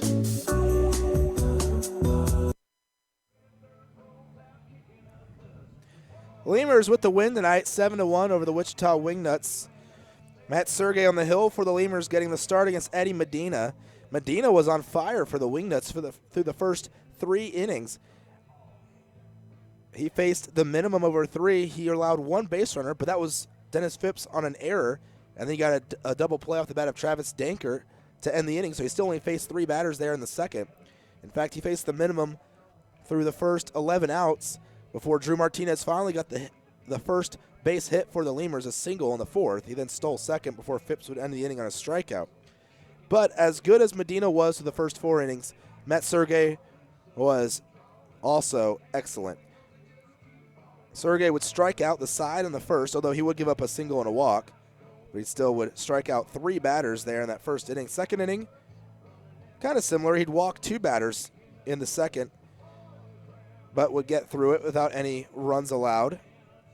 In the third inning, Sergey would strike out a batter, give up 1 hit to Brent Cleveland. Fourth inning, he gave up 2 hits, but one runner was caught stealing and struck out 2 more.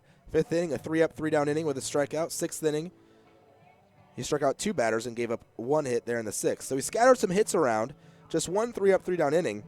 But Sergey with 9 strikeouts tonight in 6 innings of work. So he was excellent again tonight for the Lemurs, managing to scatter all those runs around, all those hits around and not give up any runs through his outing. Medina, as I said, was excellent, but then the 5th inning happened. And while it wasn't really his fault, he didn't really stop the bleeding either. He struck out Matt Coach looking, would walk Travis Danker. Abel Nieves would reach on an error by the third baseman. Reggie Wilson would ground into a fielder's choice. And, well, because of the error, that should have ended the inning. But it didn't.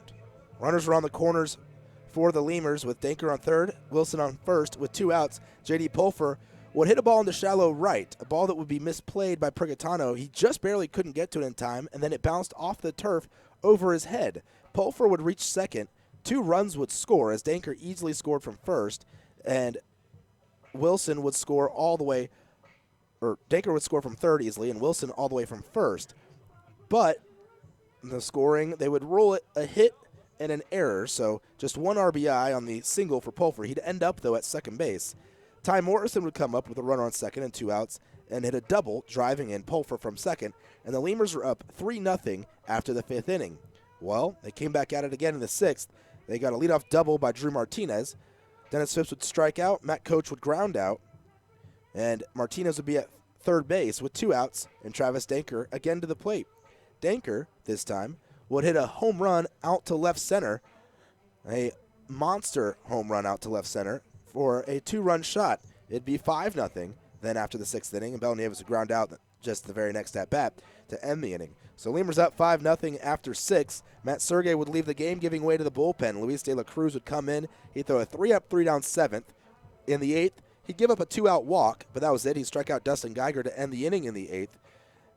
So the Lemurs still up 5-0 as they didn't get anything in the 7th or the 8th there against Medina in the 7th and Jesse Pratt in the 8th inning in relief for the Wingnuts. 9th inning would come around, and it was a 5-0 ball game. The Wingnuts would throw out Richard Ruff, who walked 3 batters in his first outing against the Lemurs. Well, he did almost not the same, but he had similar results. He would strike out Matt Coach, then walk Travis Danker, then strike out Abel Nieves, then walk Reggie Wilson, then give up a single to J.D. Pulfer to load the bases, then walk Ty Morrison with the bases loaded, and then walk Alvaro Rondon with the bases loaded to drive in 2 runs. So Rondon and Morrison each getting RBIs with their walks there tonight. And the score was then 7-0 going to the bottom of the 9th. The Wingnuts would get a leadoff double, though, in the 9th by Richard Prigatano. He'd reach third on a ground out by Harrison Kane. And then on a single by Brent Dean, Prigatano would score from third base. The only run of the ball game for the Wingnuts, that was against reliever Jose Navarre, as he came in to pitch the 9th inning. So 7-1 the final. Lemurs beat the Wingnuts. They now are up in the series 2-1. Series finale is tomorrow. The win goes to Starter Matt Sergey, the loss for Eddie Medina of the Wingnuts. No save there tonight, as it was such a lopsided score, no save opportunity. At the plate for the Lemurs tonight, Ty Morrison would have a hit, an RBI, and a walk, and one strikeout. Didn't score at all. Martinez had a big game tonight for the Lemurs, 3 hits, as he was 3 for 5. He would have a run scored as well. Also another big game for Travis Danker, 1 for 2. He would have 2 RBIs, 3 runs scored, including that 2-run home run. He'd also walk twice at the plate tonight, not seeing a whole lot to hit, but what he did see, he hit.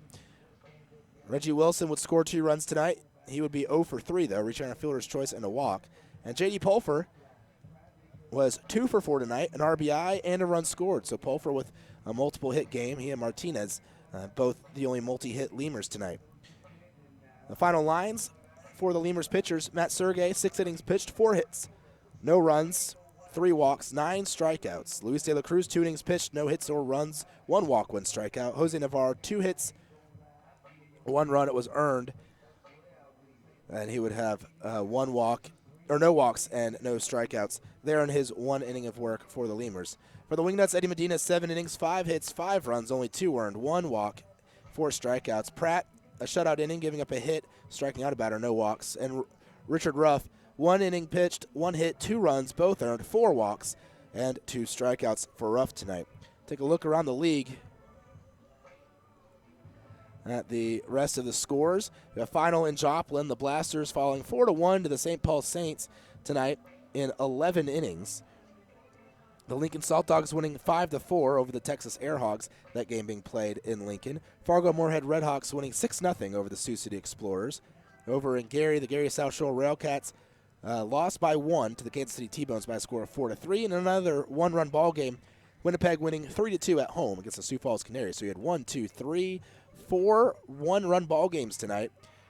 2 of those going in favor of the home team in the American Association. Of course, this game a 6-run ball game, 7-1 your final. Laredo taking down Wichita. Looking ahead to tomorrow's affair, the Wingnuts will start Charlie Leisman, 0-1 with a 3.85 ERA this season. Troy Marks will get the start for the Lemurs, 0-1 with a 3.37 ERA this year. 7:05 first pitch tomorrow. So very similar record in ERA for the starting pitchers. Of course, Leisman, though, a lefty against Marks, a right-hander. So the last game of the series, the Wingnuts will be trying to make it a draw, as they've now lost back-to-back games here in the 2 middle games. Lemurs trying to win the series, take it 3-1 over the Wingnuts. Here's hoping they can do that. Tune in tomorrow night, 7:05 for Leisman versus Marks, as the Lemurs will be closing out this series here in Wichita before we head home to take on the St. Paul Saints back in Laredo. I'm James Nasser signing off. Again, your final 7-1, Laredo taking down Wichita.